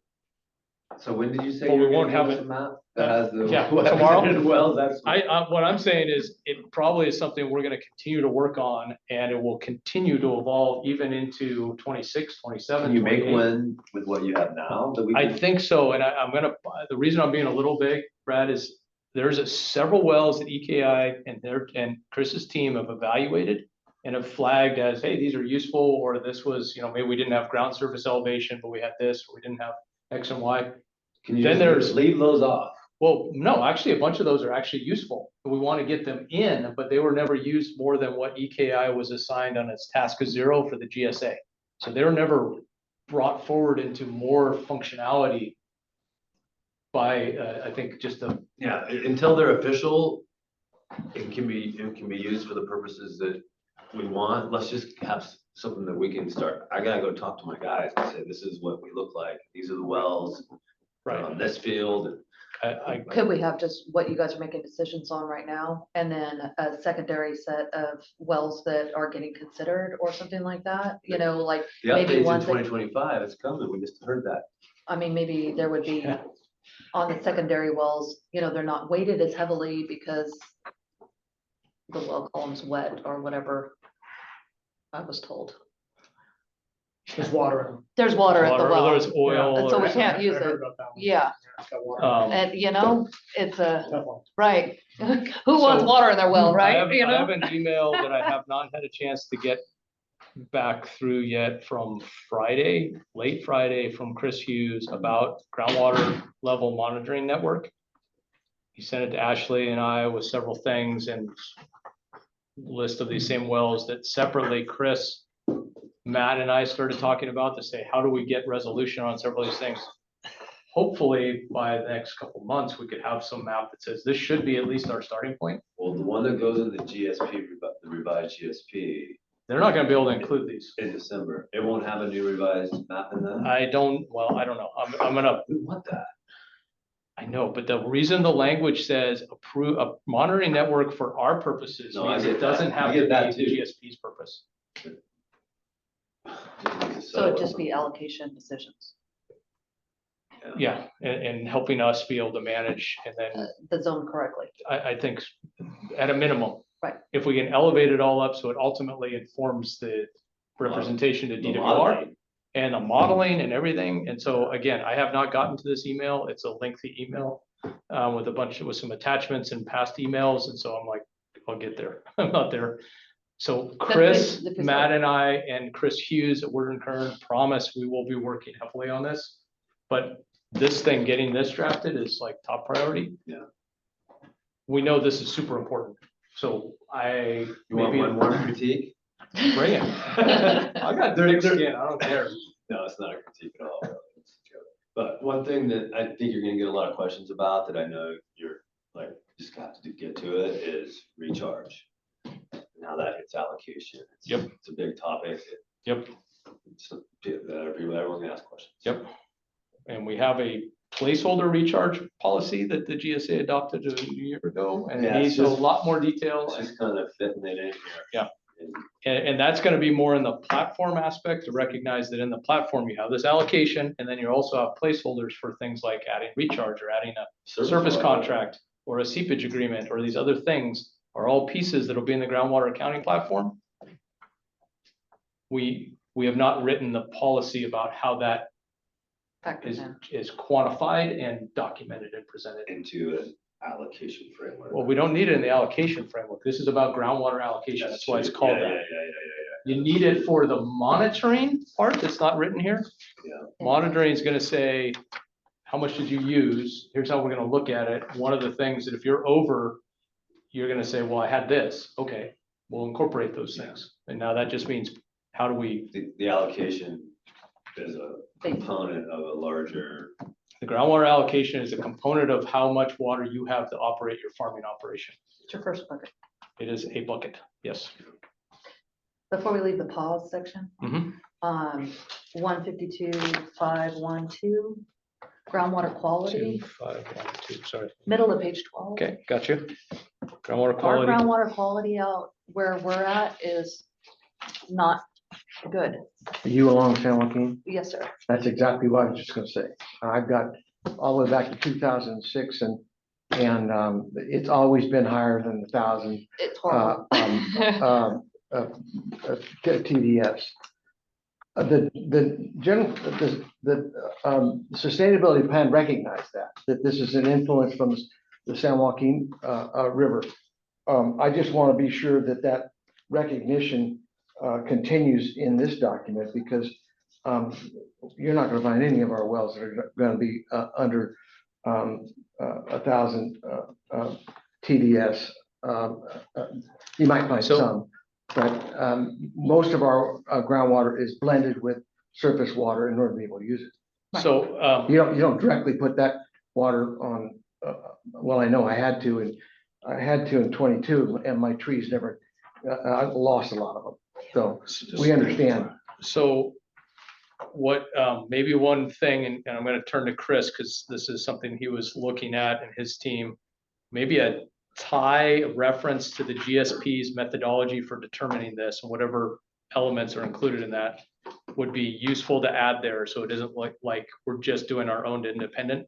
It's, the intent is, we have to, if the GSP is saying we're violating something, that's also what we gotta look at here. We can't say, well, yeah, the GSP says we violated, but we're gonna to make another determination. I think that creates a problem. So Chris, I don't know if you have any comments or thoughts about how to address. So the criteria that are listed under this pause provision, one for groundwater levels, one for quality, one for land subsidence, those are all basically taken directly from the GSP's sustainability criteria, like the minimum thresholds for each of those indicators. The fall 2015 groundwater levels, that's the minimum threshold. 1,000 milligrams per liter TDS is the groundwater quality minimum threshold. Land subsidence, those rates shown there. So these were directly taken from that. And I guess the philosophy or rationale behind that is a zone would qualify to be able to pause its APA decline if it was meeting the sustainability criteria that are set up in the GSP, like hence demonstrating that that area is undergoing sustainable management. It's not contributing to any undesirable results as defined in the GSP. So that's why those sort of pause criteria are listed out that way. I realize it doesn't specifically say that these harken back to the GSP, and if these are the ones that end up going forward, we definitely will want to make that point that these come from the GSP. But just to let you know where those came from, that's where it came from. And Chris, Yeah. I think what, sorry, real quick. Go ahead. I think what would be useful is we recognize where that determination is where the monitoring is occurring for purposes of the GSP, and we're using that monitoring. So we're not going and monitoring your well sitting near the river if it's not also the well that's being used to monitor, or however the monitoring is occurring for the GSP purposes. We're using that same data. We're not going to go separately, I think, and say, well, yeah, the GSP said we weren't violating, but Bob's got a well and he is, so I don't think that's the. I'm pretty sure that the monitoring wells that are being used by the MSGSA exceed and have exceeded ever since I've been metering back from 2006. I mean, that's just the water quality that we have. Well, I guess my point is what wells are being monitored right now in the monitoring network by Quadnoff? Somebody's got a contract out there. Yeah, It's doing the monitoring for quality. It's quality well drillers. Okay, so whatever wells they're monitoring, and ultimately whether that expands or not, that's what we would be relying Well, they're doing upon. water levels, Okay, so somebody's doing quality. I don't know this is doing quality. Somebody's doing quality, and it's part of the annual reporting on that. So So in our area, the GSP was written and then the county came in, or the GSA came in and put a well in. And so clearly nobody checked the historical dissolved solids and wrote the GSP, but that's our historical levels, has been for 70 years. It's just a factor of the ground. So already we're not within compliance and we haven't done anything, but it's just the natural groundwater. And so my question is if that's our historical value, is there room in here, instead of saying exceeding, 100 milligrams, if you are in line, just like if you're in line with the historical values, just like you are with the water levels, would that be a problem? So what I want to do, I understand that concern.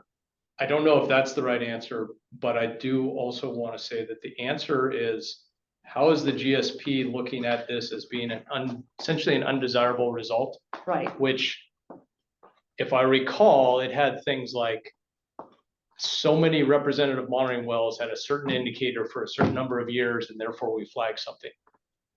And so it wasn't like a well causes the whole basin to go down. But it's all the wells in our area have I that. understand that. Yeah. The intent of this is to really say if the GSP's saying we don't have that we're meeting our water quality threshold Mhm. for the basin, Mhm. however that's being determined, it's not just on your ranch is the only answer for that. Well, I'm talking about the 10,000 acres around me.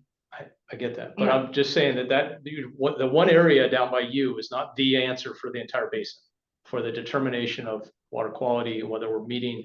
Can blend it with our water maybe. It's how there's some determination that's in the GSP about how that's calculated. Our job is to refine this so it's pointing to the GSP's methodology, Mhm. not a particular site location. And I guess what I'm saying is if the GSP didn't take the time to check out what the water quality was and then wrote the rule after that, then we're getting penalized because nobody checked the water quality on the front end of things. And so that's not. That's a GSP question that we need to bring up at the GSP conversation. Okay, but when it comes to pausing, there's never gonna be a chance for Bob and I to pause anything if our wells are already above that from the get-go. You might still be in compliance because it's gonna be looking at the whole Zone. but you're running a big risk. Our whole zone is that way, though. Yeah. That's why I'm bringing it up. And so, if we're talking about the upper aquifer, then that's just the water quality that we have. The lower aquifer is gonna be, ideally at a different pumping level going forward. The water quality down there below the clay is dynamite, but if we're gonna separate things and have different pumping allocations eventually, and the subsidence is just below the clay and not above the clay, and there's all these other factors, then it seems like a pause in our zone is completely out of the question. That's not the intent, but I totally get your point. So let's dig back in here, figure out what language might provide I'm not gonna say full assurance, but the more recognition that it is not just looking at your zone, your land, and only this area, which is uniquely influenced. If the GSP historically didn't incorporate that data when it set these thresholds, then maybe we need to revisit that for the GSP. Again, our point is we're trying to defer to the GSP's determination. If the GSP says we got a problem, then we can't pause you. And that problem is somehow measured on the basin scale. We have to look back at how that's done here. It's 25% of the representative monitoring wells exceeding their minimum threshold for 2 consecutive years. If that happens, that's what's called an undesirable result for water quality. So it's not every well, not one well, it's 25% of representative wells.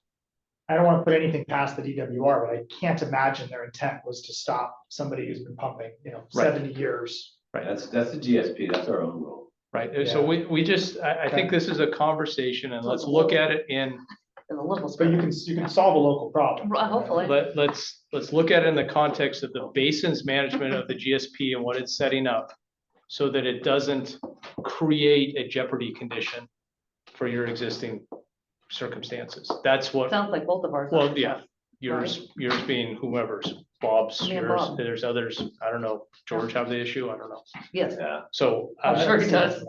There's no way around So it. let me, my point is that there's a GSP thing. We don't want it to create a jeopardy condition that shouldn't be occurring of historic levels. But I don't know if the answer is, well, if it's always been like that, then you can just keep going and we can pause. I don't know if that's the right way, because then it creates an interesting, everybody says, well, my way is, I want my historic thing,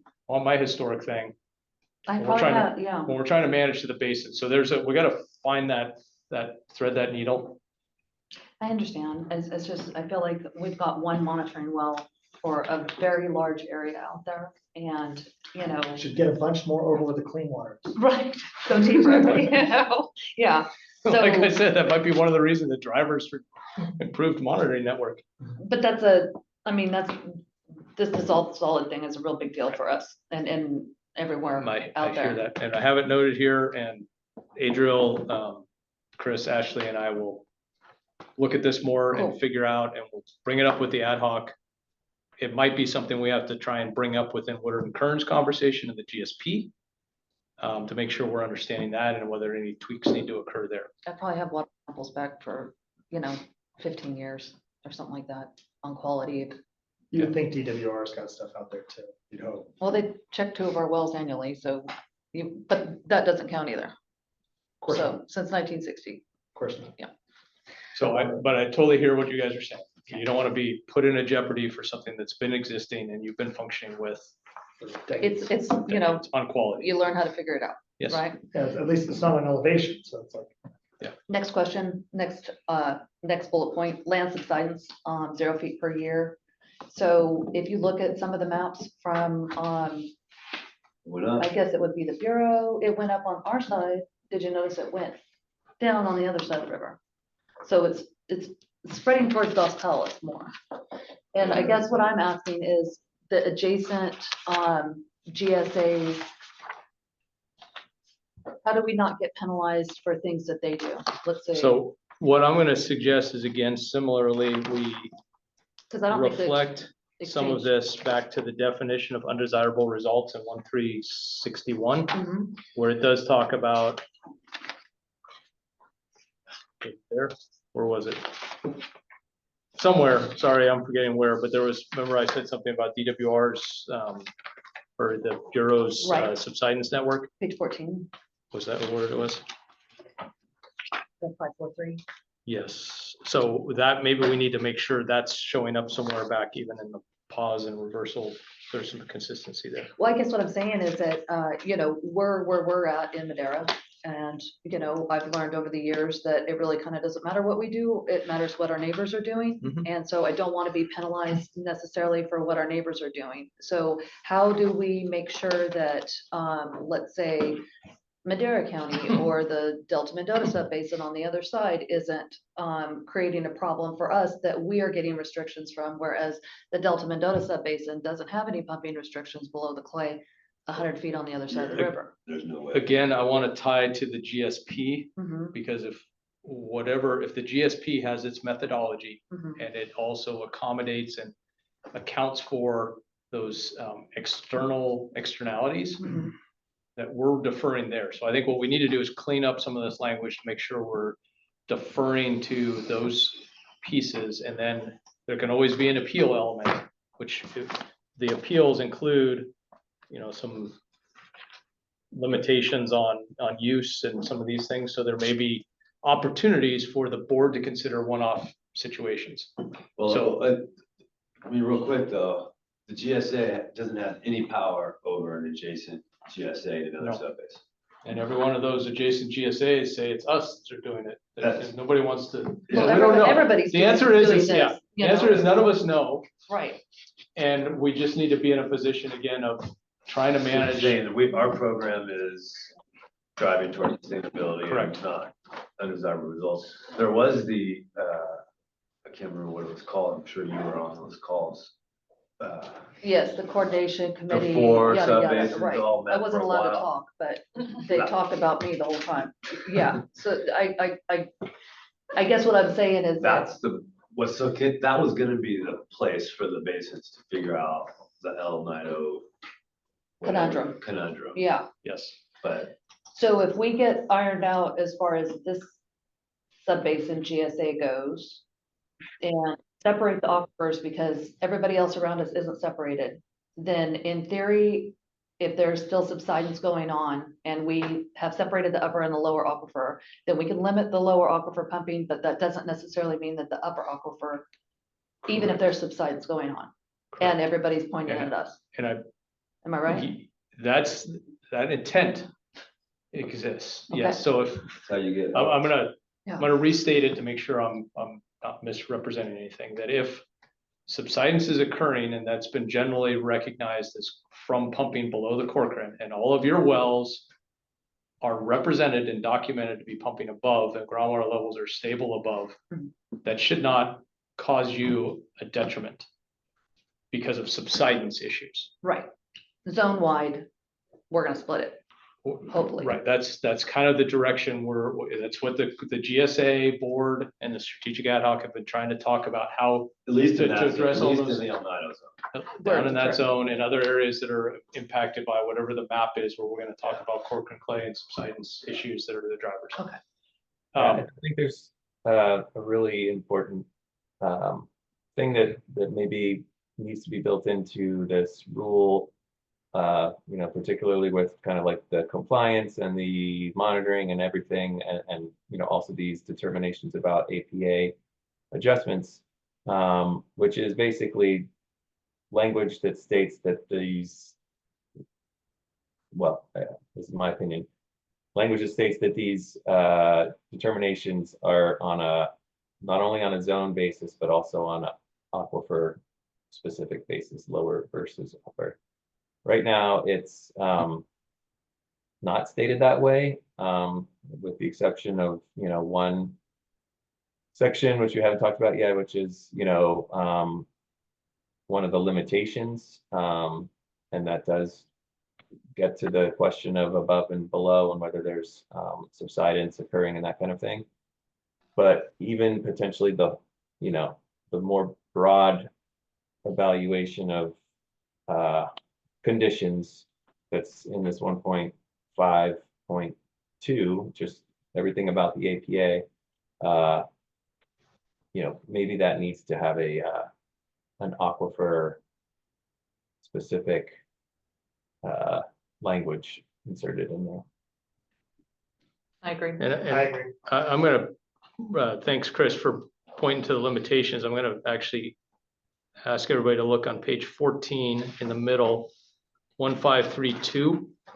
And this is getting in that direction and may need further aspects. The second one essentially says, if subsidence is being exceeded, as may be determined associated with the GSP's methodologies and all that, which is unsaid here, that there would be, APA would essentially be stripped for pumping below. Unless the owner of said lands provides affirmative documentation to the satisfaction of the GSA, the wells serving said lands are constructed to extract exclusively above. So we're trying to get to your point, Larkin, that you've been, you know, Harping on. I, bitching about. see, it's not, Exactly. it's not I- lost, He's not happy. it's not lost on us. Well, I do appreciate it. I think it'll solve a lot of problems and head off a lot of appeals. I hate to be a dog with the bone, but I do want to reiterate that my belief is clarifying in here that the sustainable yield is the ultimate result. The final destination, the APA will eventually be removed, will be relevant. We all here have the benefit of knowing that's the desire of the current makeup of the board. Right. But I don't think the general public has any idea. And as you read this right now, this APA is going to be bouncing around for the next 50 years. And I don't think that that's what everybody intends. And then, while I'm on that page 13, there might be a typo under 152531. It might be fall of 2015 instead of fall of 2011. No, that's actually not a typo, and that number again, that's deriving from the GSP. That's the measurable objective condition.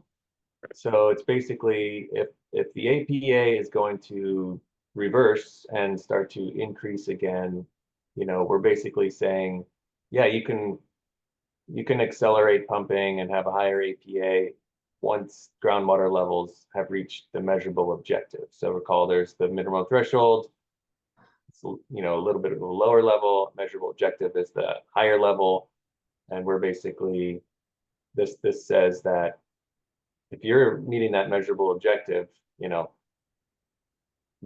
there's no further reduction needed. And in fact, you can probably resume pumping at higher levels and operate sort of in between.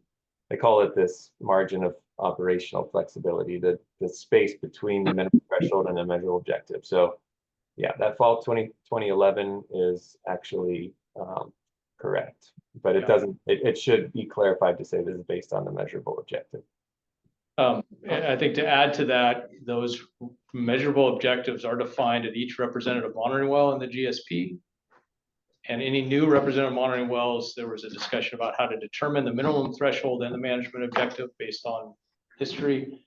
And there's a process that's been discussed in the GSP for that. But you might be out in like the Grand area, and that difference between the 2015 and the measurable objective might be tens of feet. You might be out in Stevenson and it's a foot, right? Just for scale purposes, so that they are two different points in time. One's a management objective, one's a minimum threshold. You want to get above this and not really go below it. You might bounce every once in a while, but you really ideally should be operating higher than that. So the intent is to keep getting up to that point, and then you can resume and get more back at that point. Is that clear? Thank you for clarifying. I didn't know that. But I'm confused. Okay, what can we, I mean, we've talked about the fall of 2015 for sustainability for quite a few years now. And now we have a fall of 2011. There's always, the GSP talks about both, always. It was about the minimum threshold was 2015. Minimum threshold is 2015 and measurable objective is 2011. But your 2011 and 2015 out in your area are lines that are basically on top of each other. Yeah, I understand, but I mean, that it does seem to be inconsistent. Well, I don't know if it is, because the GSP says we have to The 2015 adopt, we have to drop dead. operate above the minimum threshold. Yeah, 2015 is the drop dead, you can't go below, and 2011 is the goal, as I'm hearing it. Yes.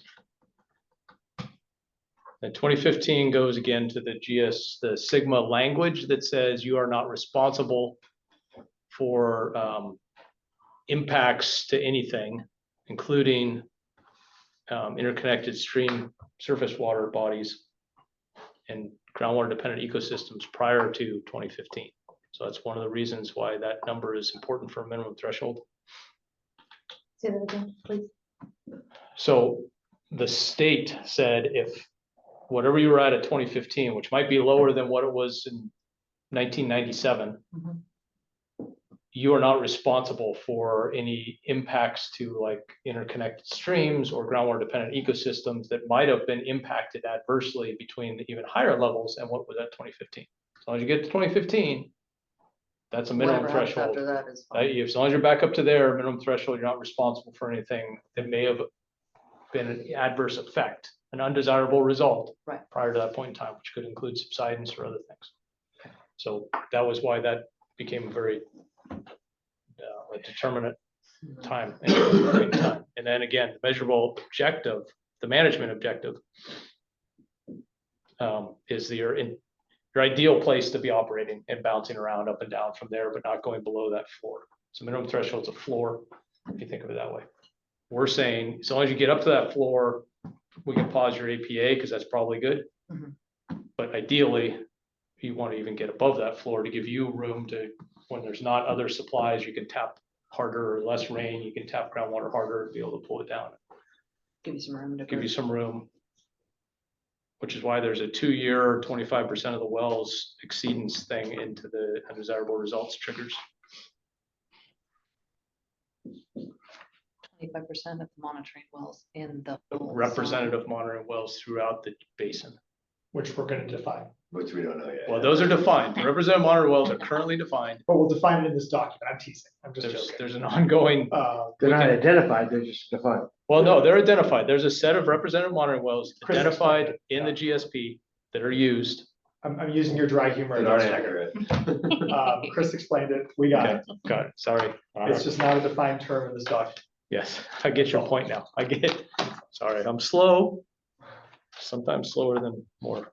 Adriel's just put up a graph of the GS. Oh, okay, thank you. So there's the undesirable results, greater than 25% of representative wells fall below the minimum threshold in 2 consecutive years. And you see the water quality one also has some of those. So you got minimum threshold, the interim milestone is that time between now and 2040 that we're given to try and get change. And then your measurable objective of November, October 2011. So that's what those things are tying to in our document. Again, Again, it was frustrating to me looking at that because we've always been above 1,000 TDS. I mean, and we're actually a little better, but we're always right there, same spot since 2006. I think what's disappointing is they wrote the rules without They checking. were, well, The data. I complained about it, and but the GSP acknowledged that the lands along the San Joaquin River had water quality higher than the minimum threshold. Mhm. They acknowledged it, but they didn't change the measurable objective. well, recognize again, this is at least 25% of the representative monitoring wells have to be higher than that. So that means if we got 10 representative or 12, there's either, I don't know how many there are right now. Hey, nice job, whoever did that. Adriel, presumably. Oh, yeah. We're certainly experienced. Are And are not not considered to be undesirable. So it's recognized the determination of the quantity of undesirable result, the trigger, which can invite in the state, is if 25% of the representative wells, and we have several representative wells that are not along the San Joaquin River. I've forgotten if there's 12 or 20, some number about there of representative monitoring wells, and we need to add more in data gap areas. Those are different than the monitoring network. Recognize that. These are distinct wells that were chosen and selected by the GSP in its entirety as wells to reflect the conditions of the basin. Adriel, can you zoom in more? I see it. I think you guys will probably have to chase that to ground.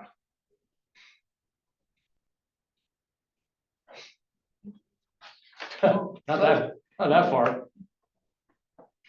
There you go. Is that, so I think what we have to make sure is we're reflecting again that these things that are represented in our GSP that's adopted for this basin are what we're trying to reflect when we're talking about some of these trigger points. Right? Okay. And we can't, and we are not in a position to start saying, yeah, we don't care about those. We're going to make new ones because that's going to create flag that puts our basin at risk. And suddenly you're having parts of hearings like Thule is. And No, I totally understand why they've got to have a level like that in in GSP. I just, I'm sensitive of the fact that, we're not there, we never have been there. And there's no anticipation that we'll ever get at TDS at 1,000. And maybe that's something to be thinking about in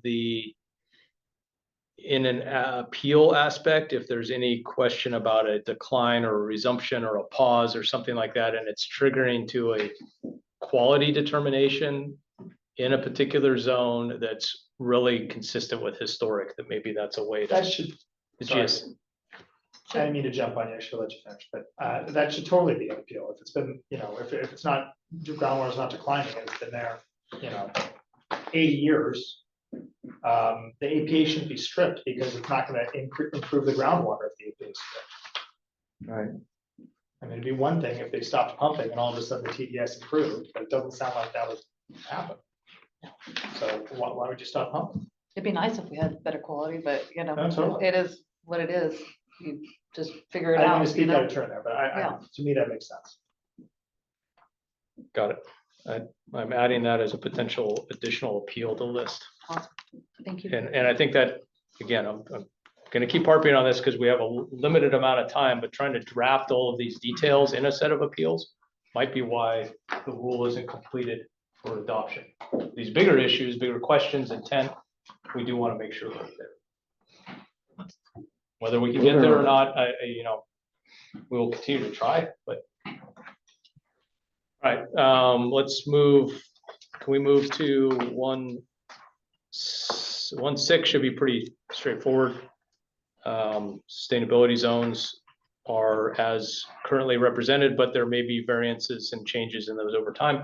And there's an appeal process flagged for some of that stuff. So going into 1.7, allocation management account.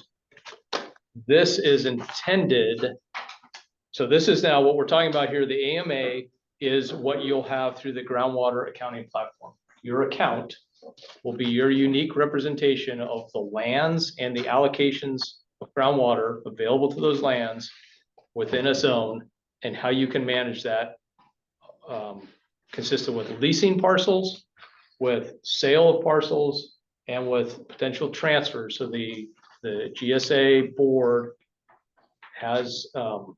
is putting forward this concept of the ability to transfer under 174. Unfortunately, the header is just the last line on page 16.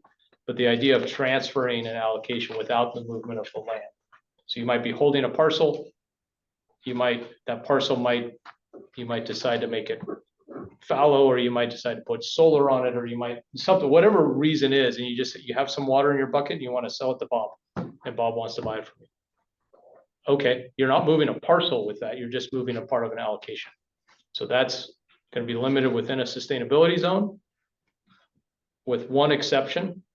I know I jumped to the transfer part, so we'll get back to lease and sale, but the one exception is if you are, because your account has to be unique within a sustainability zone, you might own parcel right on the next sustainability zone that's right over the border. And we've put a limitation about that of 75% of the parcel is within a half mile of that zone that you can transfer to yourself. But that just allows us to help make sure that those accounts are being clearly, that the allocations are being moved between accounts properly, and that we have the documentation to cover that.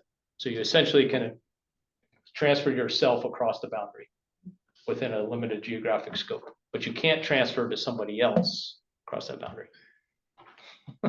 I'm just, for my narrow circumstance where we have 3 sustainability zones and pipelines going through the sustainability zones.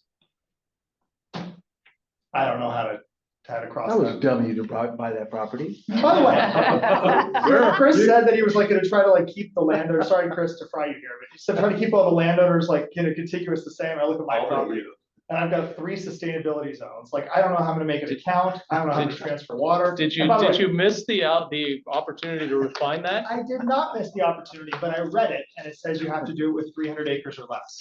If your parcel's 300 acres or less. Fair, and you said it's more than that. And when I read it, I said, I don't qualify for that. I should have probably spoke up at that point. On page 22, 1.11. 5 is an appeal for sustainability zone boundary modification.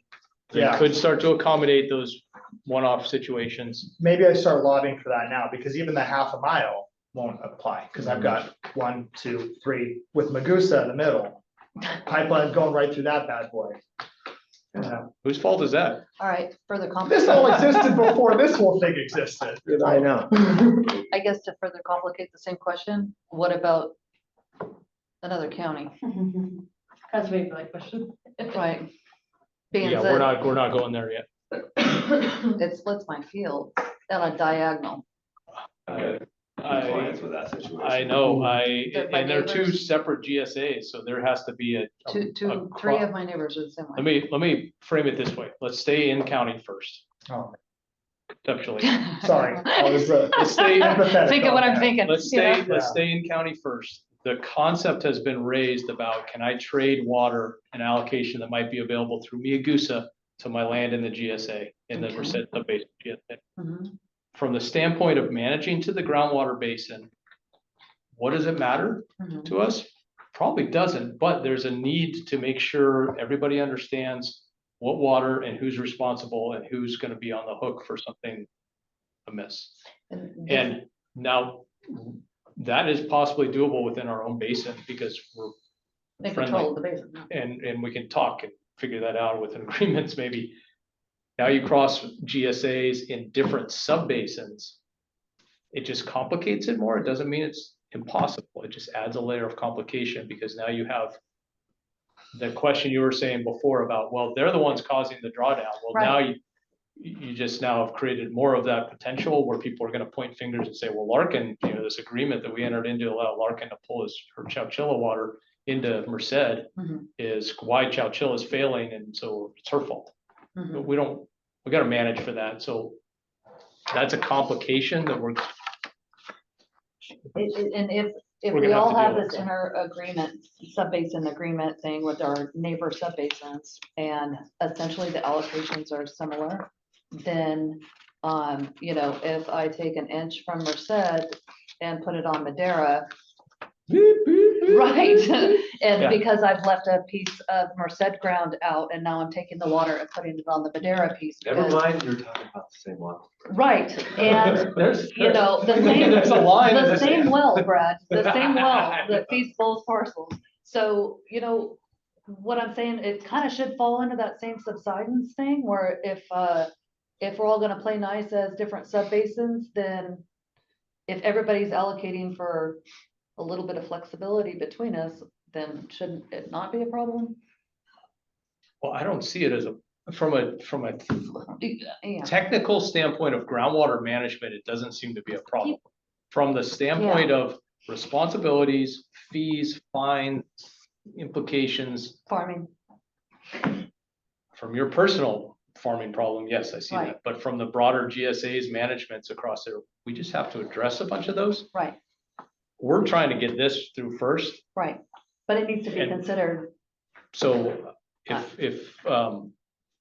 If there's 3 people next to me and Brad knows that it's got 3 clients or 2 clients, then we're talking about Agreed. 5 people and there's All only, all along that same out of line. 1,100 farm out of clients in, the handful of people that are here, we Right. already know 4, Right 5. along we all know those parcels. Yeah. right, but there's still only These get fixed. there's a subset of them that, let's flag it. I'm not trying to say no, I'm trying to say. Right. These are tangents that are, if we're Well, burying there, we're not gonna get It's through similar this. to the zones, I would think, the same Larkin, problem that Lou's I think having. I think we do sub-base adjustment at DWR. Oh, yeah, that'll be easy. No, I'm serious. I think that's the way we solve it. I agree with Brad. It's not, they have to be told that that's the easier way than the GSA. We gotta figure it out amongst ourselves. Instead of political lines, do it on Do it reasonable, on like, the highway. dude, we got people, the highway, the county line, we It's the same, figure we it out. got Mariposa County as part of our GSA with a few little, These with these slivers. little slivers. It's like, why? Why? It's like, just redefine the boundaries. So, And those slivers in Mariposa are like 4 feet wide. I yeah. know. No, seriously, they're like, they're nothing. We spend so much money talking about a bunch of non-land. So It's like Well, I these just don't little- want this to get forgotten, because it could easily end up being a giant tangly mess down the road, and it won't just be me. It sounds like it's gonna be a lot of people. And It's so not gonna go away. yeah, Well, we already are not talking about a transfer to another GSA, so we're leaving, that's not in here. mhm. And that is a conversation that will have to happen. So I think your point is it's a conversation that will have to happen. Mhm. I think it's outside of this, and it's one of the other rules that we have to develop as the GSA as it starts trying to manage. Shaping up. I Okay, agree with that. that's cool. Sorry, I'm I not, just I'm not don't- trying to just push you down the road, but I am pushing you down the That's road fine. on this. I completely It's gonna understand. be I very just complicated. don't want it to get forgotten because it's a big deal to a lot of people. Yeah, totally. Yeah. It's a huge deal to you. It's a non-deal. Well, I For mean, it's this a lot of person, administration but stuff it's to enough. you, and Yeah. it's a lot of administration stuff for me. Yep, And exactly. so, and then, I get it. It's super then all the real important. stuff that actually tries to make money. There's that too. So, Just Keep sell, spending time on that shit. I know. I don't get to spend enough time on that, or I do, I'm not just sure. sell those parcels, What, somebody wants a, just sell them to somebody else. With no well. right, I'll keep the side of Madera with the well, and you can have You can have the no well. the 23 acres of olives that aren't gonna get All right. watered. I'm gonna keep moving us here on the, so at 1.7, there is leasing, sale, and transfer. That's what it's focusing on. I don't want to jump ahead.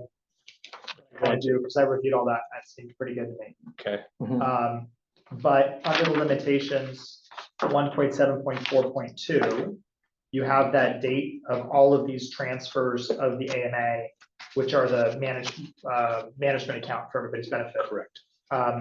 Expiring and sunsetting on January 1st of 2030. So if I were to transfer my interest to Bob, assuming he was within within my same sustainability zone, yada, yada, yada, I can't sign a deal with him to transfer my water to him past that 2030, or rather 2030 then.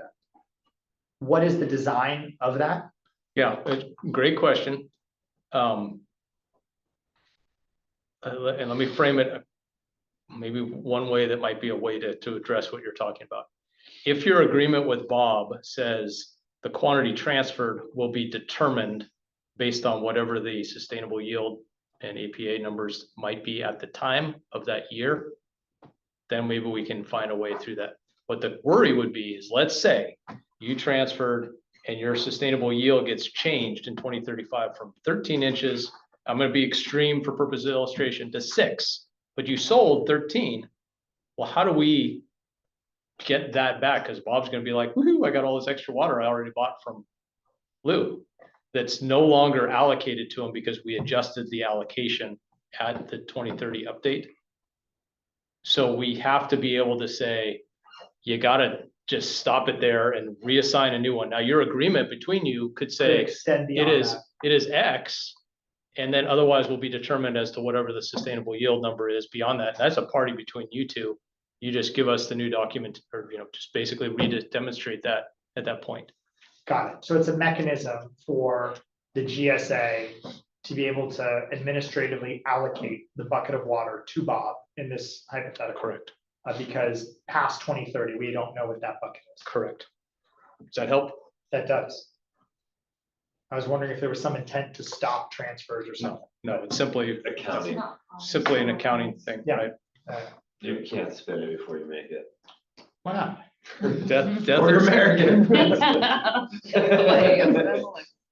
All right, other, in 1.7, anywhere, other conversation topics. I'm gonna do a time check. We had scheduled at 3:30. I don't know if this room blows up at that point and turns into a pumpkin, but we probably could go beyond, but I think we could do but it. we also have 25 more minutes to kind of get through here. I guess Brianna's like, under that note, Yep. to revert back to that the transferring over a sustainability zone. I'm just gonna. crossing a frame it. boundary. Okay. Across the boundary of a sustainability zone. Assuming I don't have to deal with that personally. The thesis behind that is you don't want there to be a water market out of one sustainability zone to another one. So the underlying owners need to be the same. No. Well, if you're going sub-basins or. If you're within that- Sustainability zone to a different Yes. sustainability zone. So So I'm going from 1 to 5. the intent is the sustainability zones are quasi-representative of what hydrogeologic conditions might be that can be managed as one giant boundary. So as long as everything that's happening in there, we don't really care if you and Jimmy just share water back and forth within that. It's not really gonna show up. Whether you pumped it or you sold it to Jimmy and he pumped it, the zone isn't gonna really show much difference there. Now, if Jimmy was a zone or two away or far distance, now your sale just allows him to overpump in a different zone and potentially creating an implication because the water is actually not moving laterally subsurface to backfill that because the distance gets too far. So that's the intent. We recognize there's a few people who might own on either side of a boundary, but because your account, your AMA is limited to a zone, we want to just allow an easy mechanism for you to just sell to yourself that some portions for purposes of managing your farming operation. But I couldn't sell to Bob in a different zone. Correct. Even if Bob is right across the line at this point. Right. This is the wrong zone. But if you owned Bob's property, where you guys joined together as under the common ownership aspect, so there's pathways if you wanted to. It's just we, again, as the GSA, need to worry about accounting and worry about responsibility and trying to manage towards this overall goal of increasing groundwater levels and reversing the overdraft, which is the intent. Does that help? It does. You may not be happy with those answers, but that's the reason behind it all. Yeah, I mean, yeah, under my circumstance that it's not within a. Yeah, you have a I'm different all kinds of circumstance that yeah. might. Move on. Okay, other 1.7 thoughts? Bob, anything? No. Okay. 1.8 is monitoring. Adriel and I were going to start drafting up some things here that you see here listed is your allocation would be the total available sustainable yield and total available APA is your groundwater allocation. But your methodology, we're also, we're going to account for effective precip in some manner and the data sources.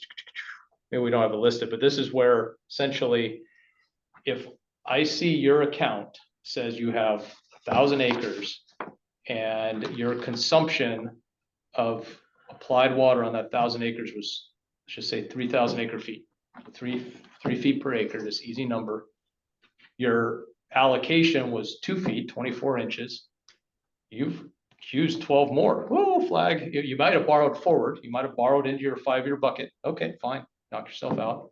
You want to keep doing that until that bucket gets too small. Or you may have another source of water, recharge, a surface contract, a seepage agreement, something else that you have. And you say, well, that other 12 inches, or maybe even 24 or all 36 of those inches were from this other thing. And I'm reserving my groundwater allocation going forward. So the monitoring has to be written to allow for that, those representations to be made by the grower kind of on the kind of a true up at the end of each year. So November, December period, essentially, where are you? Where were you? What, if you did receive some MID water, we need to see that documentation, whatever it might be, we need to get that so we can say, okay, you're good. And so here's your new number going into the next calendar year for your groundwater. And if you had a recharge account built up from a prior recharge program, we're going to subtract out of that because you said you wanted to use your recharge that year. Okay, we'll subtract that number down. So we know going into that next year, here's how much is in each of those buckets. So the monitoring is going to have to talk about those things. It also needs to talk about a couple of issues like AFO operations and production facilities. What's AFO? Animal facility operators, confined animal. It's the dairies, the chickens. Okay. And that 4 Creek study that's written there in parentheses is a study that was commissioned by Jeff's outfit. Yeah.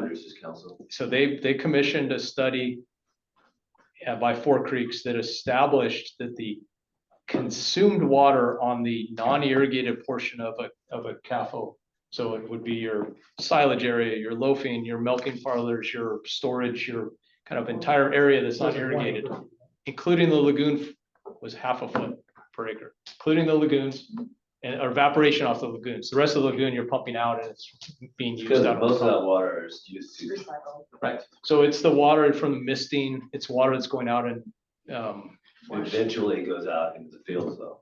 that water, the flush water, right? So it might be water going out in the milk product, if it's the cattle and the chickens. You know, maybe a little bit's going out in an egg or a poultry, but I don't think much. Anyway, they did that study and we're gonna defer that if you have a 500-acre parcel and you had 50 of it was your AFO, the fifth, now for monitoring, we'll have a remote sensing data likely for the 450 acres that all have a consumptive use number coming off of it. And we'll say, all right, that you use that much plus a half a foot times 50, so 25 more feet added to that number. Okay, what was available in your allocation? How does that compare? What do we subtract So off? how are you gonna find the area of the dairy? So we're GIS probably. the accounting platform is going to allow that to be plotted. By, Not absolutely clear yet.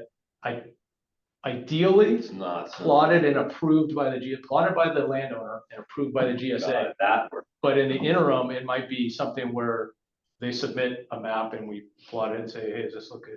Or have BSA or the platform do it. I think it's CAFO, not CAFO. So, Yeah, it is CAFO. we went through this. Jeannie, No, she changed it. come off mute. CAFO has a specific definition under federal law that has a minimum amount of animals, and we don't want to be that narrow. Our definition includes broader facilities than CAFOs. Yep, that makes sense. Okay. different on purpose. Yeah, different on purpose. So we thought, so something that, because we had CAFO and Jeannie was like, no, we don't want to go there. So So you said a half acre foot for all the facilities. for all the acres of the Footprint. non-irrigated footprint that will be defined. And And so approved by the GSA. they're approved by the GSA. Now, how we map that and that kind of And stuff that- is. I was They can just, use that on I their was just own. hoping that the satellite wasn't doing it. That, yeah, well, that's, so let me bring up the production facilities. This plays into production facilities For all the non-farmed ground. associated with that. If you have greenhouses, I mean, it goes into the water. the remote sensing isn't gonna be able to determine how much is being used in a greenhouse. If you have production, like Nick Marchini's got their, he's not sure if his parcel is separately zoned or a part of a bigger zone for his radicchio processing, he uses a lot of water.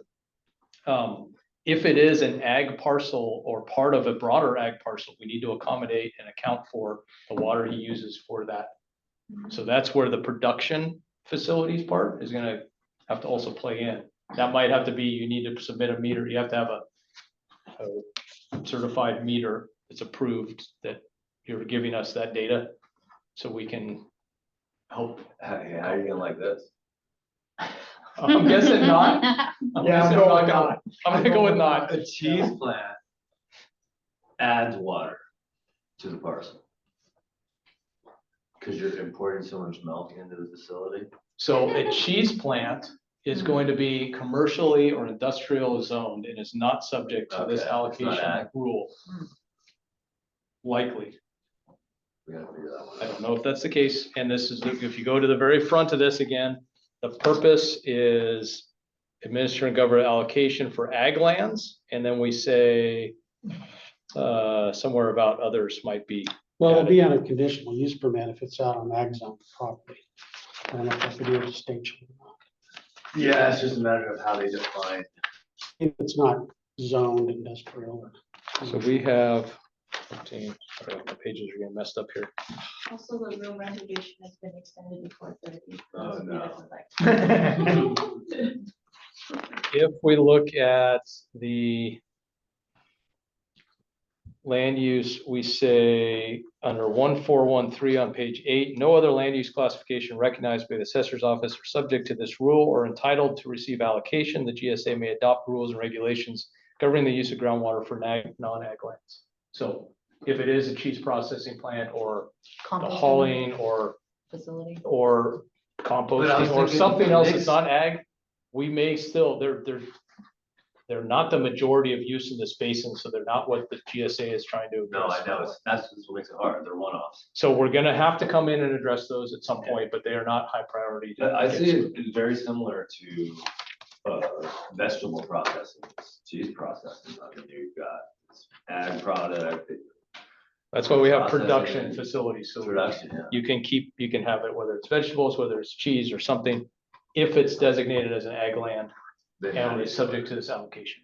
So basically, you're saying you're gonna carve those production facilities out if they're not automatically carved out by an APN or something? If they're, well, no, if you are on an ag, if your designation by the assessor's office is ag designation by the definitions here of those different parcel codes. Right. And you're running a production facility on there for Yeah. something, you are going to be subject to this. You're getting an allocation for that footprint of land Right. unless we address that in some other one-off. Okay, And if so, we're gonna need a way to know how much you are consuming with that. So let's say, It's a meter. I mean, again, crazy hypothetical, I build a bottling plant on a 10 acres of ag land and I'm shipping, caseloads of water out to LA. Mhm. Well, we need to know and regulate that within the allocation because that's important if it's zoned as ag. okay, If it's zoned as commercial, we're not addressing it yet, but we reserve the right to come address that. so we just need separate metering documents, that kind of stuff? Probably, Okay. yeah, You know, that's it's probably probably, said that, but wasn't somebody doing that in the old Pepsi plant here, bottling water? Yeah, They were, yeah, years ago. they were selling Merced City tap oh yeah, water it's, through our. Yeah. it happens, but then they'd be governed by Miagousas. I missed that. Yeah, it's probably over a Yeah. decade ago. Yeah, I was gonna say 10 years ago, or right around that. I'm time not frame. that young. I should remember this. I didn't know this. Yeah, 'cause So, right when I came on. monitoring has to be still written. I don't know if we'll get that all drafted in order to adopt. I think the intent, we can write more about the intent and kind of what's gonna go in there. The reason why we want to get the groundwater platform out there also is so people can start seeing how this works and that these other buckets will be available to them. So again, that's why we haven't drafted that. We're working on some stuff. It's just, it's hours in the day. I know Brad's brought this up before. We've all thought about it, but water licenses, riparian rights, all of that, is that gonna be self-certified or is there gonna be some API that connects to well monitoring in the future? You're gonna need to submit the information to us and it may be tied to, like, for any of those rights, you have to submit to the state board by February 1. So you're gonna be submitting the information documenting what you said you diverted. Consistent with that, if you're a contract with MID, you're gonna get a receipt from MID saying I delivered this much water to the gate or wherever the measurement. And that information is going to be provided to the GSA and added to your unique AMA. So there's some administrative effort that's gonna have to happen. If you're bringing water in at LeGrand and there's 10 farmers using it with 10 separate AMAs, you're gonna have to, That's all it's happening. right, so you're gonna have to tell us how much goes to each one of those so that that number can get put into each one of those accounts. Because otherwise the GSA doesn't know. The district is gonna do that. You're gonna have to provide the GSA that information for those Or unique the accounts. landowner's gonna do it. I think the Possibly the landowner can submit it and we can approve it. That's one of the things we've talked about with the groundwater accounting platform is that it can get uploaded by the user with a check of the GSA, review it, okay, good, accept. Type of thing. Yeah. At some point, it's gonna be API pushed. Yeah, That's the way to do it at some point. at some point. We're just dealing with an allocation right now. But Now you you're talking gotta- about you have to I mean, technology, that you're gonna have to get every farmer. Right. To put in some reliable technology. Yeah, but technology. the districts All right. can all push that to the grower platform. But you don't Or have get a that in all license. cases. Well, you're pushing. So I'm gonna state table, board, you just push it to the GSA. I'm gonna table that for right now. Yes, there's Not that hard. it's not impossible. Very, I wanna move to Far opt-in from it. process, it's not gonna be. the opt-in process. And then we have an enforcement conversation and then maybe just touch on appeal. So looking at our time That's where Ashley available. comes in, enforcement. She's the black helicopter operator. She's just chomping at the bit. So the opt-in process, there's opt-in for managed wetlands and there's opt-in for grazing. And the availability that was discussed earlier, I think under 1.4 is where the managed wetlands, you get one of two numbers depending on which method you want to follow. And you need to provide that data to us pursuant to those sections 14.22 that's referenced. And that would be your opt-in, and then your calculation would be based on, as it says here. You, all of these also say that there will be some sort of fees which have not been defined. But because every one of these things is an administrative burden, it's a, there's two elements here. Opt-in, there's a window of opt-in, there's gonna be an opt-in period. You see it highlighted on the top of page 19 as date 1 to date 2. The discussion was there was gonna be a 3-month window at the start end. And then maybe every 5 years, there's another 3-month window to opt in. Appeals, there may be something else to add to appeals about trying to opt in some other time frame. When you opt This in, there's, 3-month window will be between what dates? I mean, this will be before 1/1/2026. it would need to be, yeah, exactly. So it would, but it might be like during the summer, because we need enough time to get it all in and get everybody their number prior to their making planning decisions in the fall for that next year, or whatever they might be doing. So we haven't defined that time. I think we need to have dialogue about what that time frame looks like, and whether it's, 3 months was the discussion. Maybe it needs to be longer initially. Maybe it's, I don't know. So that's why it's just date 1, date 2. Okay. Greg, just noticing, the language here in 1.9.1 says, APNs with the following land use assessor classifications. It doesn't restate what those codes are. Is it trying to refer? Oh, I see. It says managed wetlands and grading lands. Okay, never mind. And those that maybe could get improved. You're right, the following, and then there's a colon after a whole bunch of more language. Okay, yeah, but it is there. I just didn't see it at first. I think it's okay. So, yeah, so there's 2 opt-in processes and what plays into that. So Where does it sit about, where does it say that the well has to be on the opt-in grazing parcel? right, so that is back on the prior section, should be Okay. under, It's not in this opt-in. No, there is one. I've never seen it. Yeah, there's one. so it's under on page 10, 1.4.2.3.2. This has to do with laugh at me, Larkin. This has to do with the allocation. The party whose APN has a grazing land use Can designation opt in. can opt in Pursuant to that section. So here's the opt-in rules, 1.9. Upon opt-in, the party will be eligible to receive sustainable yield calculated this way.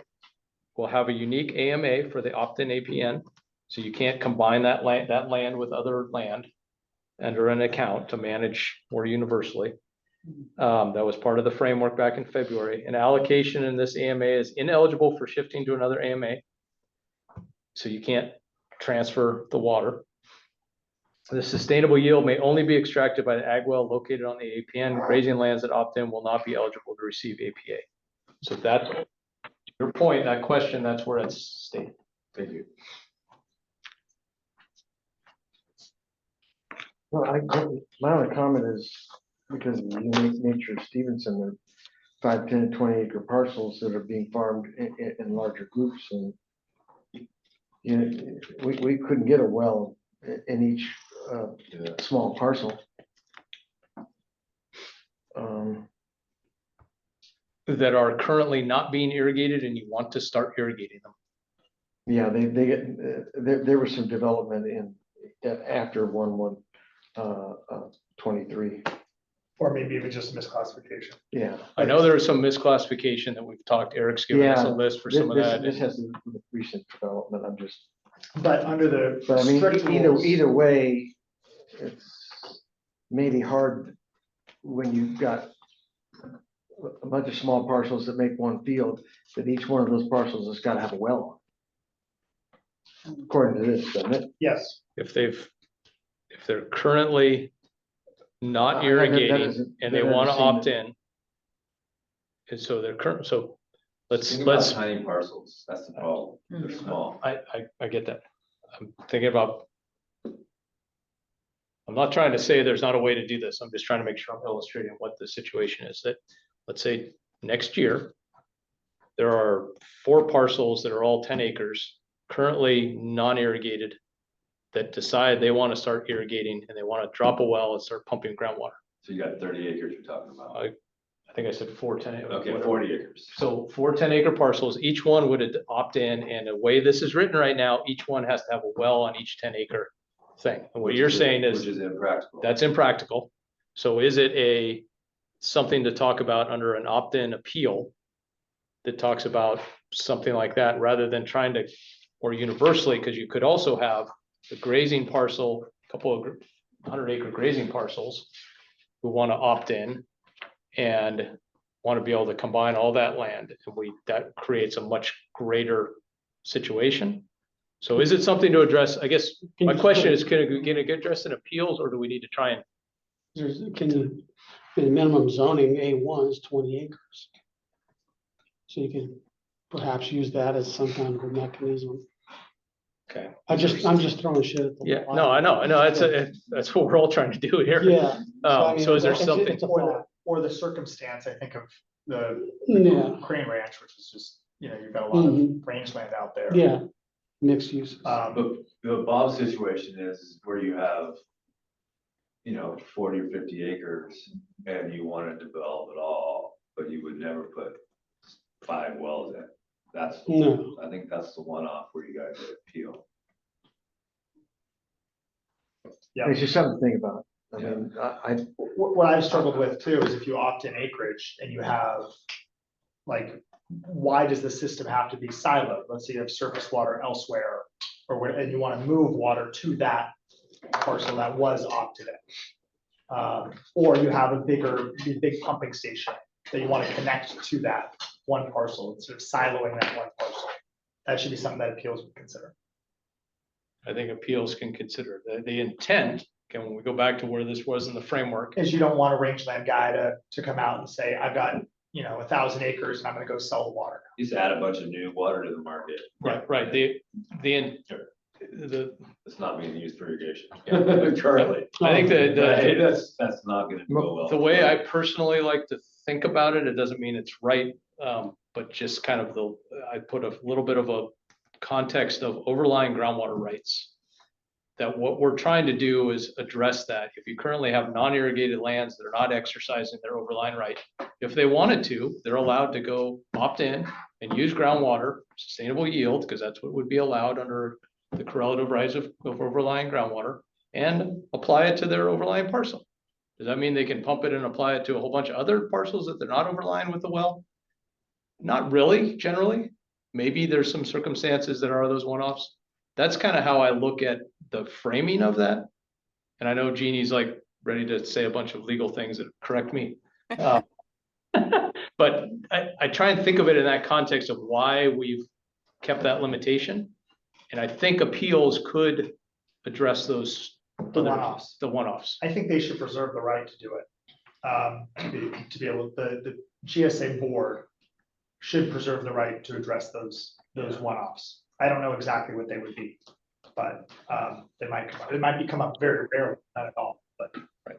yeah, I mean, from a standpoint of parcels that have groundwater tends to be much better on some areas than on others. Mhm. But you may want to develop that other area. But most of us, those wells go into pipelines and we move that groundwater quite a ways. Right, but So according to this, you couldn't use groundwater on these opt-in parcels unless you got a well on it. right, And but I don't know if that's the intent. again, I think this has to do with if each one of those 10-acre parcels was owned by several different individuals, the kind of the generic perception of correlative overlying right, you couldn't have one guy pump water for all the other parties and give it to them, because that's more of an appropriation of groundwater than it is an overlying correlative right. I don't want The Lone Tree is operating as one big farm potentially. So if you can agree to that. So that's why I'm trying to be very loose. I'm not trying to make it as a legal argument, but conceptually. So I think if we, in appeals, allow for those one-offs, the board has the discretion to see what the situation is locally and say, well, hold it, we're already massive overdraft, we're not recovering, we're not going to allow this to happen. Or maybe things are fine and it's a bunch of 10 acres that all seem to be manageable together. Yeah, we're not gonna stick the landowner with 4 different wells. Right, we're not gonna force them to go through that. Yeah. So I think that's where this consideration, Bob, you're bringing up would fall, is within the appeal approach. Maybe there's an easy appeal if it's under a certain threshold, but I could also see everybody wanting, not that it would be easy, I'm gonna go do lot splits and make a bunch of 10-acre parcels so I can then regroup them together. It might be. Would these new opt-in parcels be available for the transfer of No. They're not. They're not available. You can't transfer any water off them as it's currently conflict. Can you transfer water onto them? Onto, that's what I'm saying, onto it. I'm You talking should be about, able to transfer water onto them. yeah, I'm not talking about, yeah, onto it. But it From says, your- it says they're your not available allocation for management transfer account. waters, but if you have extra water, you know, and you're opting in a parcel. If you you're should- buying surface water and you want to Yeah, apply you to should that be able to ground, transfer it off. Well, so if you're Groundwater. buying surface water, We're talking groundwater. Yeah. that was where I was gonna go with this. If you buying surface water and you wanna just pump it over here and put it on that other land, we No, don't care. GSA doesn't. We don't give a crap. but you have to have your But own. if you account have, and all if you that. have But- surface water to apply in one place and then have groundwater, you know, whether you use that groundwater there or there, if it's your groundwater, you should be able, you know, in my opinion, you should be able to transfer water onto an opted parcel. But the, you know, the board can kind of play with that, but. Yeah.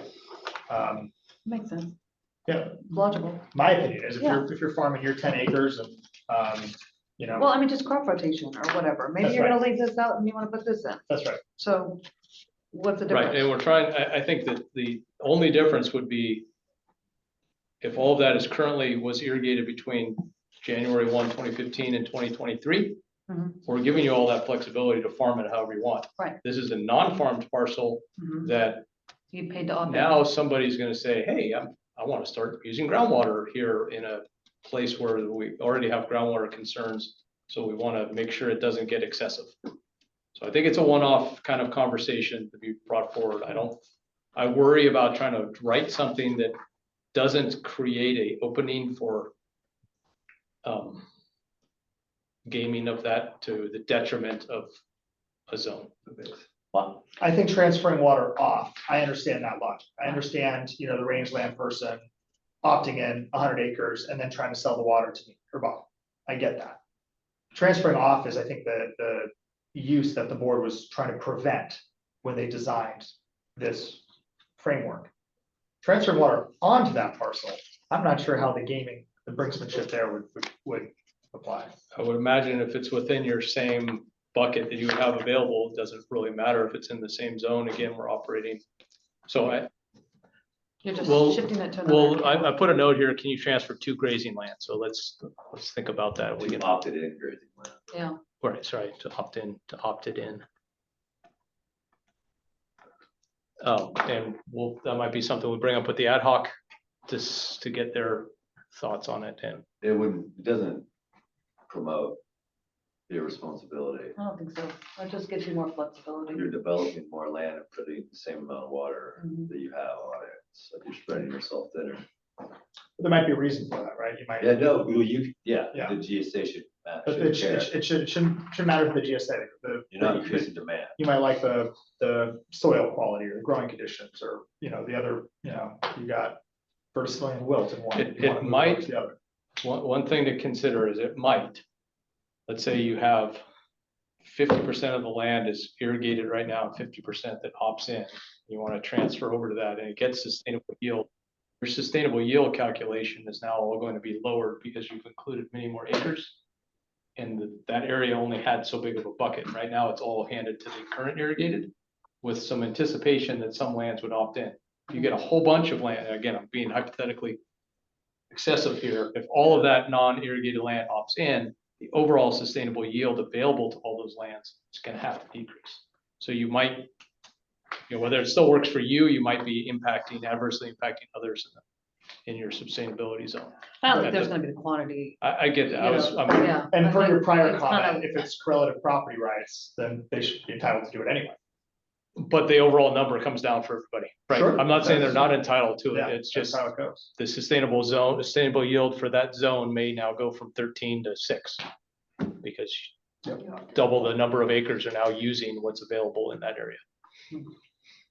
So just, that's kind of how it's set up right now. I think having it as a consideration and maybe a call out as the type of thing that might be an appeal on opt-in, maybe framing some examples of that might be useful for purposes of maybe not having the full process, but at least identifying what some of the appeal concepts would be. Might be useful for consideration of this document for July. I don't know if we can write all the process steps.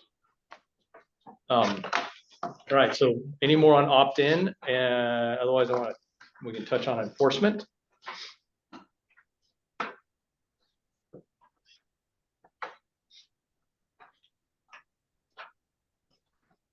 And I'm going to come back to our initial conversation. The reason for this the planned TAC/board workshop on the 27th is to further discuss some of these things that might come up if you maybe don't see some things that you've talked about and brought forward here reflected.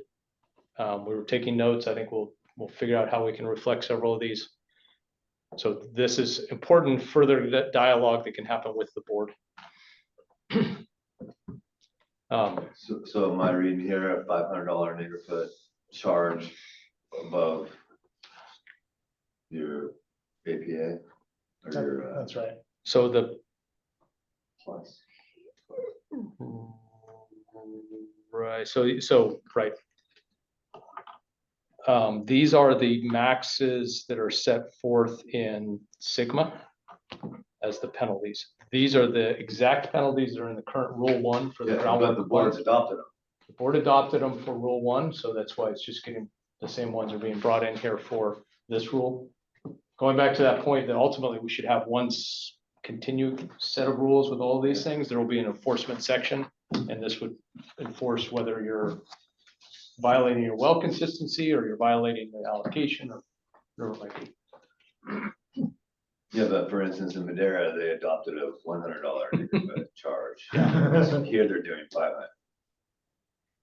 That was what was adopted already. That's what's on the table now for this rule. Which I think is good because Now, when there's no penalty, it makes the discussions.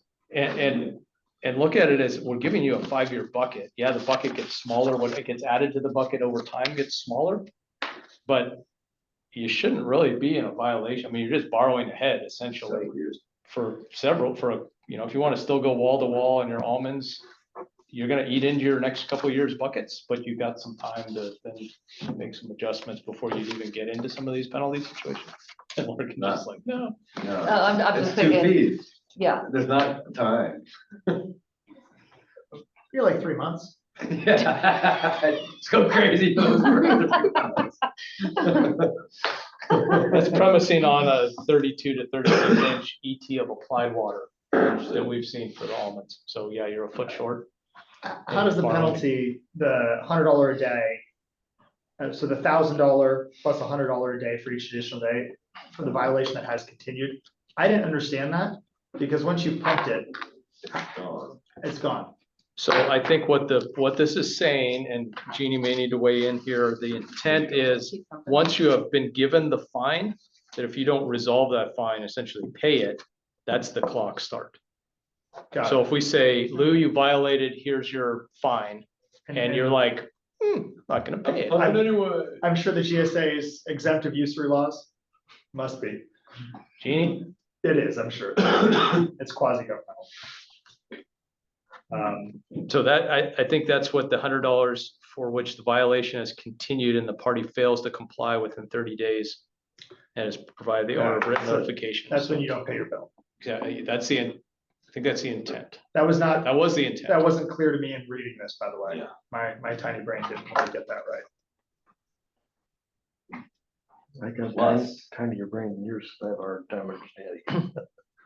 so it's $500 an acre foot, $1,000 just standard, and then $100 a day every day you. If you don't pay it, Well, so, on plane, yeah. yeah, you get the fine. And After 30 days, like, so when you give it a 30-day, here's your fine, you got 30 days to pay it. if you don't pay Day it, 31, it starts accumulating another $100. So if you decide to, Until you pay. until you pay.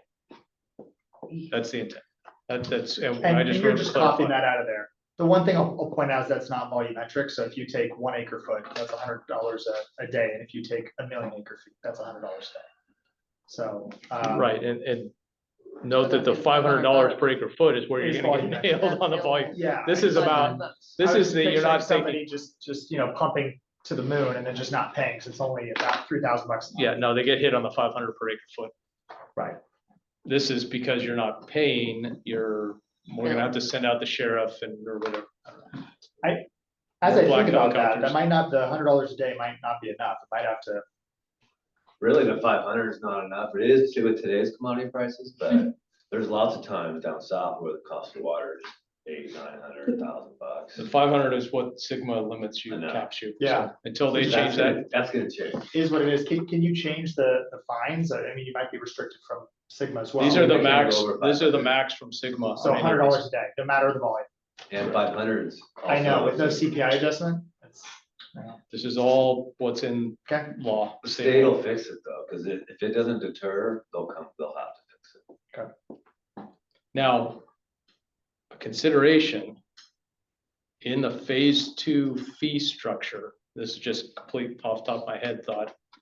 There could be a process where you could collect more if they're Yeah. continuing to pump over because you have to replace that water with something. You may have to go buy water to fix the zones over pumping. You have to go buy it from somebody or pay somebody to fallow. So you're gonna charge that party that's causing that problem in some additional way as a project fee. That's Outside of the current. That's gonna be tricky because 218 is gonna make that really hard to try and justify that way, but. So I'm gonna take it back. I think you're right, Brad. I don't think 5 minutes enough. It's We'll plenty, see. very deterred over here. Everybody's gonna just be like, yes, I'm perfectly good. I'm staying within my allocation. I must be missing something, this the previous section, the opt-out eligibility. Oh, yeah, sorry. I guess assume there is when you get an allocation, if you don't use it, it's gonna cost you something. Otherwise, why would you opt out if you don't use it? Right now, there's some 218 fees, but yeah, you're exactly right. Paul. There's nobody that's gonna opt out. Why would you opt out? So You would.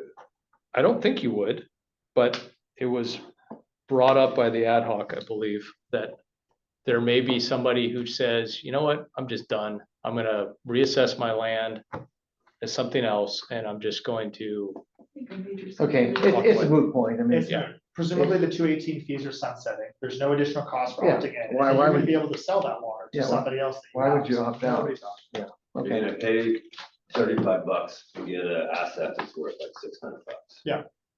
okay, never mind.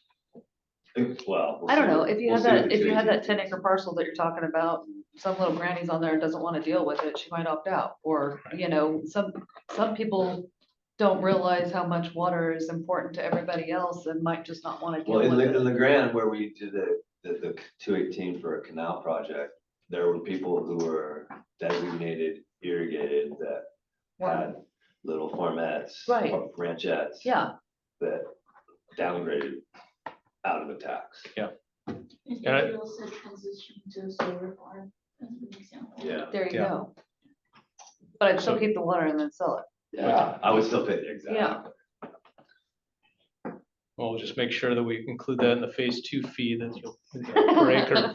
You already got a transfer fee in there, I'm sure. There's already, there's all kinds of, I'm waiting for the list of fees, just some eyeballs bug It out. does beg You the know, question of when the second 218's happening. It was probably The, sooner. in the timeline, and we should probably bring that forward again, but if you recall that timeline graphic, it was talking about all these steps, is it would be developed during 2025, be implemented in 2026. Is the GSA gonna track those sales or those transfers? If somebody. Oh, absolutely, the Yeah. AMA, so if you're So gonna is do a that- transfer to, Are those gonna be documented somewhere where the Yeah. public can see them or? is it- I don't know about that transparency, but, and we're not gonna ask for any of the monetary elements of that. Oh, If really? you're transferring to Lou, we wanna know. Cause you're creating a whole new market here. We want to know, yeah, within a zone, we want to know if you're selling, you've created some sort of deal, financial deal to Lou, Uh-huh. that what quantity are you selling to him? So we can take it out of your account and put it in his account. And now when we come and check you at the end of the year and be like, hey, you had plenty of water. Oh, whoops, you actually sold it all. So you used more than you had. And again, hypothetically, and then Lou can also say, no, I bought water. And that's what's making up my shortfall that you otherwise want to find me on. I bought water as your document. So we need to get that so we can make sure each one of those accounts takes it out of yours and puts it into Lou's. Yeah, because I was reading this, this discussion on the sale of a parcel here at 173. Yeah. On the sale of a parcel, seller is able to retain or may assign all or any portion of the allocation quantity associated with that parcel. Yep. Okay, so they're gonna take that allocation out of there and sell it to, say, their neighbor that's in the same zone. I mean, that's gonna heavily damage that one parcel that is selling it, which has the well on it, I presume. Well, the buyer so- or the seller agreed. So on the it's- sale of a parcel, Yeah, it's gonna, so that's different than the transfer, right? So yeah, there's no, two- that's what right. I'm talking about, the sale of the parcel. So now on the sale of When you the move the parcel, water off of it, it's just dry land. correct. Yeah, The so owner it's, decided to do that. but it has a well on it. Well, it may or may not, Oh, okay. right? Because you have, your AMA may have 5 parcels that you're farming. And you Mhm. decided one is just not that good Yeah, and it's really great for a solar farm. And, Okay. and you don't want to own it, you want to sell it to somebody else to operate Okay. that. So you're gonna sell that parcel, but keep the Mhm. allocation that's generated from that parcel to your land. okay. And what was created in the bucket and move it over there Mhm. to your land. Yeah, I Now, get it. going forward, you no longer are part of that parcel, so you don't get the continuation, but you can transfer the portion. Yeah. Or maybe you're selling it to your neighbor who wants to start farming it, and you're gonna sell a portion or all of something out of your bucket to them that Mhm. goes with that, and then they're gonna pay more for it. So it does affect, your business is gonna enjoy more Isn't it? challenges on It's not appraisal the same values. thing as Well, yeah, I just see a lot of, I don't know, I think it's my, very. my, my appraisal Yeah. spidey senses are I going know. off. I'm Yeah, like, okay, Great this, time appraising how many yeah, inches of water yeah, a certain this is parcel gets. gonna get wild. Yeah, When people start doing this, And- swapping Yeah. around. And how many inches do you have? Like I said, you're creating a whole new market and we're with this stuff, right. and But you know.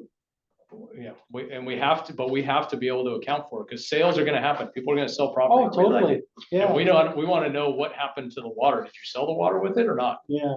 And we So have far, to know the that. farmers have liked, down in the Tulare sub-basin, they liked the GSA only being an approval mechanism of the volume and the price and happens Yeah, offline, yeah, so yeah, there's no, I hear, yeah, I see So that, the farmers, yeah, the farmers do the deal offline, and then they bring the Yeah. GSA, the receipt, and say this is what. And as we say, we will review the submitted information and refine with the objective criteria in this rule and make condition. Because you may be saying something that we think, well, hold it, you didn't really have that to sell or something, we may put a condition on. And otherwise, we say, yep, great, let's take it out of your account, put it in Lou's account. Farmer to farmer. the We don't money care stays what you farmer to paid. farmer. You paid Yeah. a penny or $10,000. That's Yeah. your, yeah, wait till. Or the- maybe you wait till- traded water yeah, back Wait and till the forth. banks get wind of this.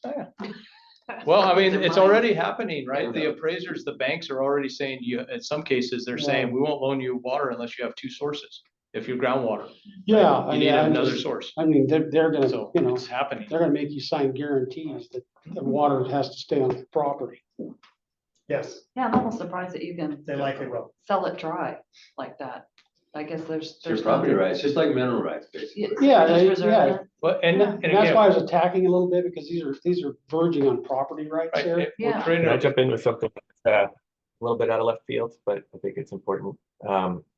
So as you probably know, the basin has been awarded a grant that's going to fund the development and implementation of a multi-benefit land repurposing program. So, that's just an FYI. That's still like basically in its infancy, and nothing's come out of it quite yet, but it will involve a lot of stakeholder outreach. And so, yeah, as a TAC, for sure, that's something you'll be wanting to be following. as it relates to, I heard someone mention like, you could turn it into solar, turn a certain portion of land into solar, and then, do something else with consumptive use or the allocation that would go with that solar area. And that's totally true. With one exception, if it were to be done in this, as part of this land repurposing plan, is to get grant funding for a project under this land repurposing plan, the water savings cannot be like moved and used elsewhere. It has to be like net water savings that, basically help to solve, overdraft conditions. It can't be, I'm going to repurpose to solar and take that water and, sell it or use it elsewhere. Just a little FYI. You get paid by the state though, so. it's a Maybe little different. there's a lot embedded in there. It depends on what you're asking for. The land, I mean, you may be repurposing to a lower water using crop. I'm And gonna start raising my fees. there's a lot of stuff that goes into that. I think the other key point is you may, through that MLRP, you may be turning into habitat, like upland, non-irrigated habitat. And if so, that might be a reason that you want to keep your water, whether or not it affects whether you can get any monies or what amount of money you might get out of the grant. You may keep portions of the water. How big's the LRP? It's only 6 9 million. 6.5, I think, is available for the lands. It's pittance really, but the state is wanting to do things that are scalable, and they may try and help find other monies to help pull in there. We're gonna follow 1 million acres, but here's money. There's nothing, right? Start to get So- hungry, when you start fouling that much stuff. We're coming near 4 o'clock here, so, Starting to get chunky. we're probably gonna become hangry. We need sticker bars. Well, I'm just saying, you're taking another farm ground out, we're Yeah. all gonna be hungry. Yeah, I know. It's looking, Finally, from the contract. They're gonna present about that. So are there any, obviously, this is not the last time to talk about any of this. The idea is to give this stuff to you guys as the advisory committee, so you can provide some input. We'll bring some of this back to discuss with the ad hoc next week on a couple of the things that you've asked about, talked Can about. we, based on this conversation, can we give you, shoot out red lines to the group? Yeah, how do we need to do that? Jeannie? They just can't respond. So as long as it's one-way Yes, sir. communication, nobody responds, we're okay. How does the TAC potentially provide any red line? Can they do it individually back to us? Yeah, I That's- think that's the easiest way, is just to send us comments and then we can incorporate them, sift through them. We can do that pretty quickly. We can consider their incorporation. Yeah. I'm gonna say Bring it to the We're board. we're not gonna take every one of your changes. What are you talking about? That's great change.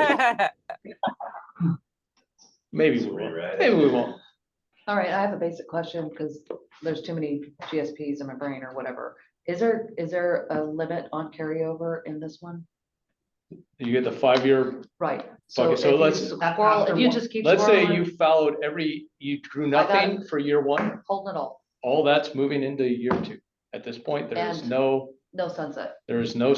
in that now, Or degradation. nor degradation. Now, I'm going to note that if you did that for a whole bunch of years, like 20, 30 years, because this has happened in some like we're a federal water master for an adjudicated basin down in San Diego.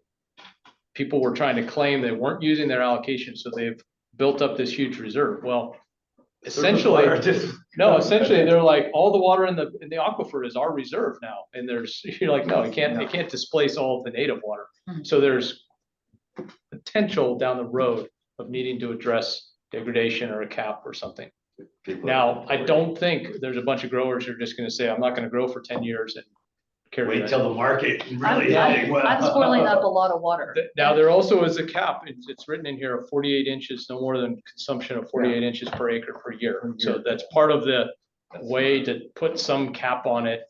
You're No. not spending like 10,000 acres all at once. Right, But but that's- my but could idea you is sell to go it? the distance.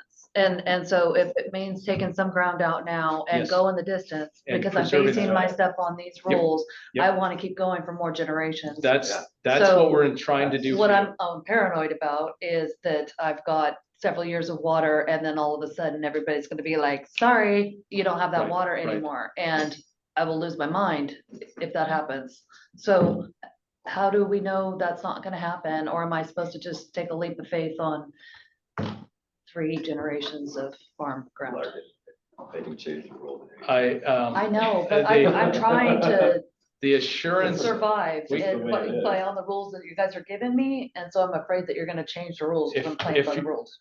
You'll, I- you'll be, I mean, there's no assurance. We'd all be, but the good thing is that you're not gonna be the only one trying to squirrel a nut away for a rainy day. Right, So if they take it from presumably all of us, we'll have pitchforks in the street. Yeah. We'll all go out. I think and there'll be so. new board members who adopt new policies. I've been sharpening my pitchfork, actually, so, you know. But- I'm ready, But I'm ready. presumably you're not Larkin, gonna be the only. I want to Yeah. point out again that 2 years ago now, we adopted those set of principles. Mhm.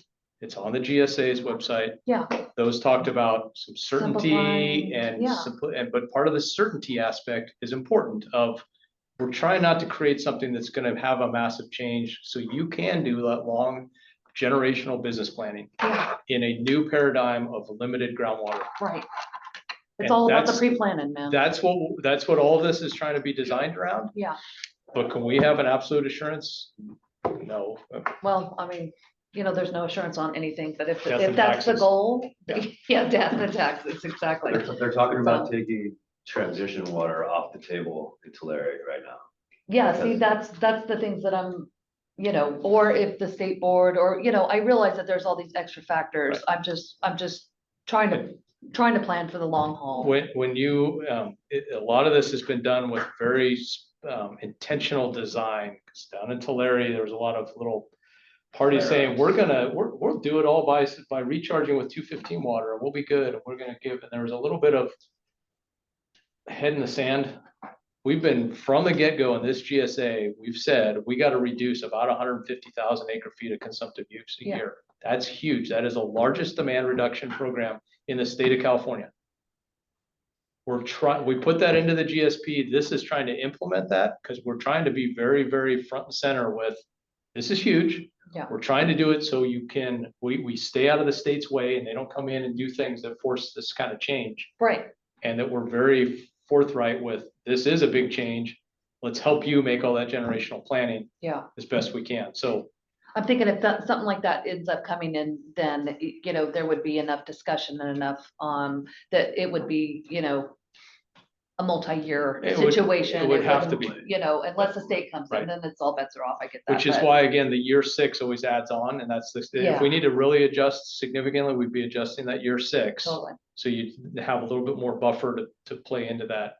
I don't think trying to claw back years 1 through 5 that have already been given. Yeah. Is really, really difficult. Right. So that's why we're being conservative on the numbers, the Yeah. APA and the sustainable yield. Yeah, you're like 24 inches and it's gonna go down from there. Yikes.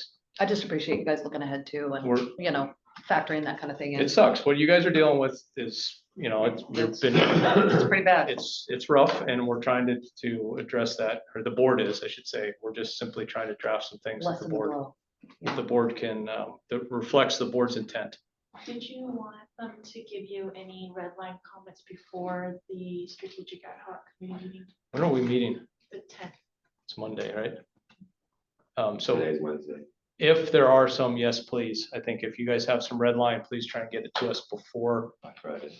or 8 AM on the 10th, because we can bring them up and talk about them there. I'm not imagining that they're gonna be massive. I would limit them to significant,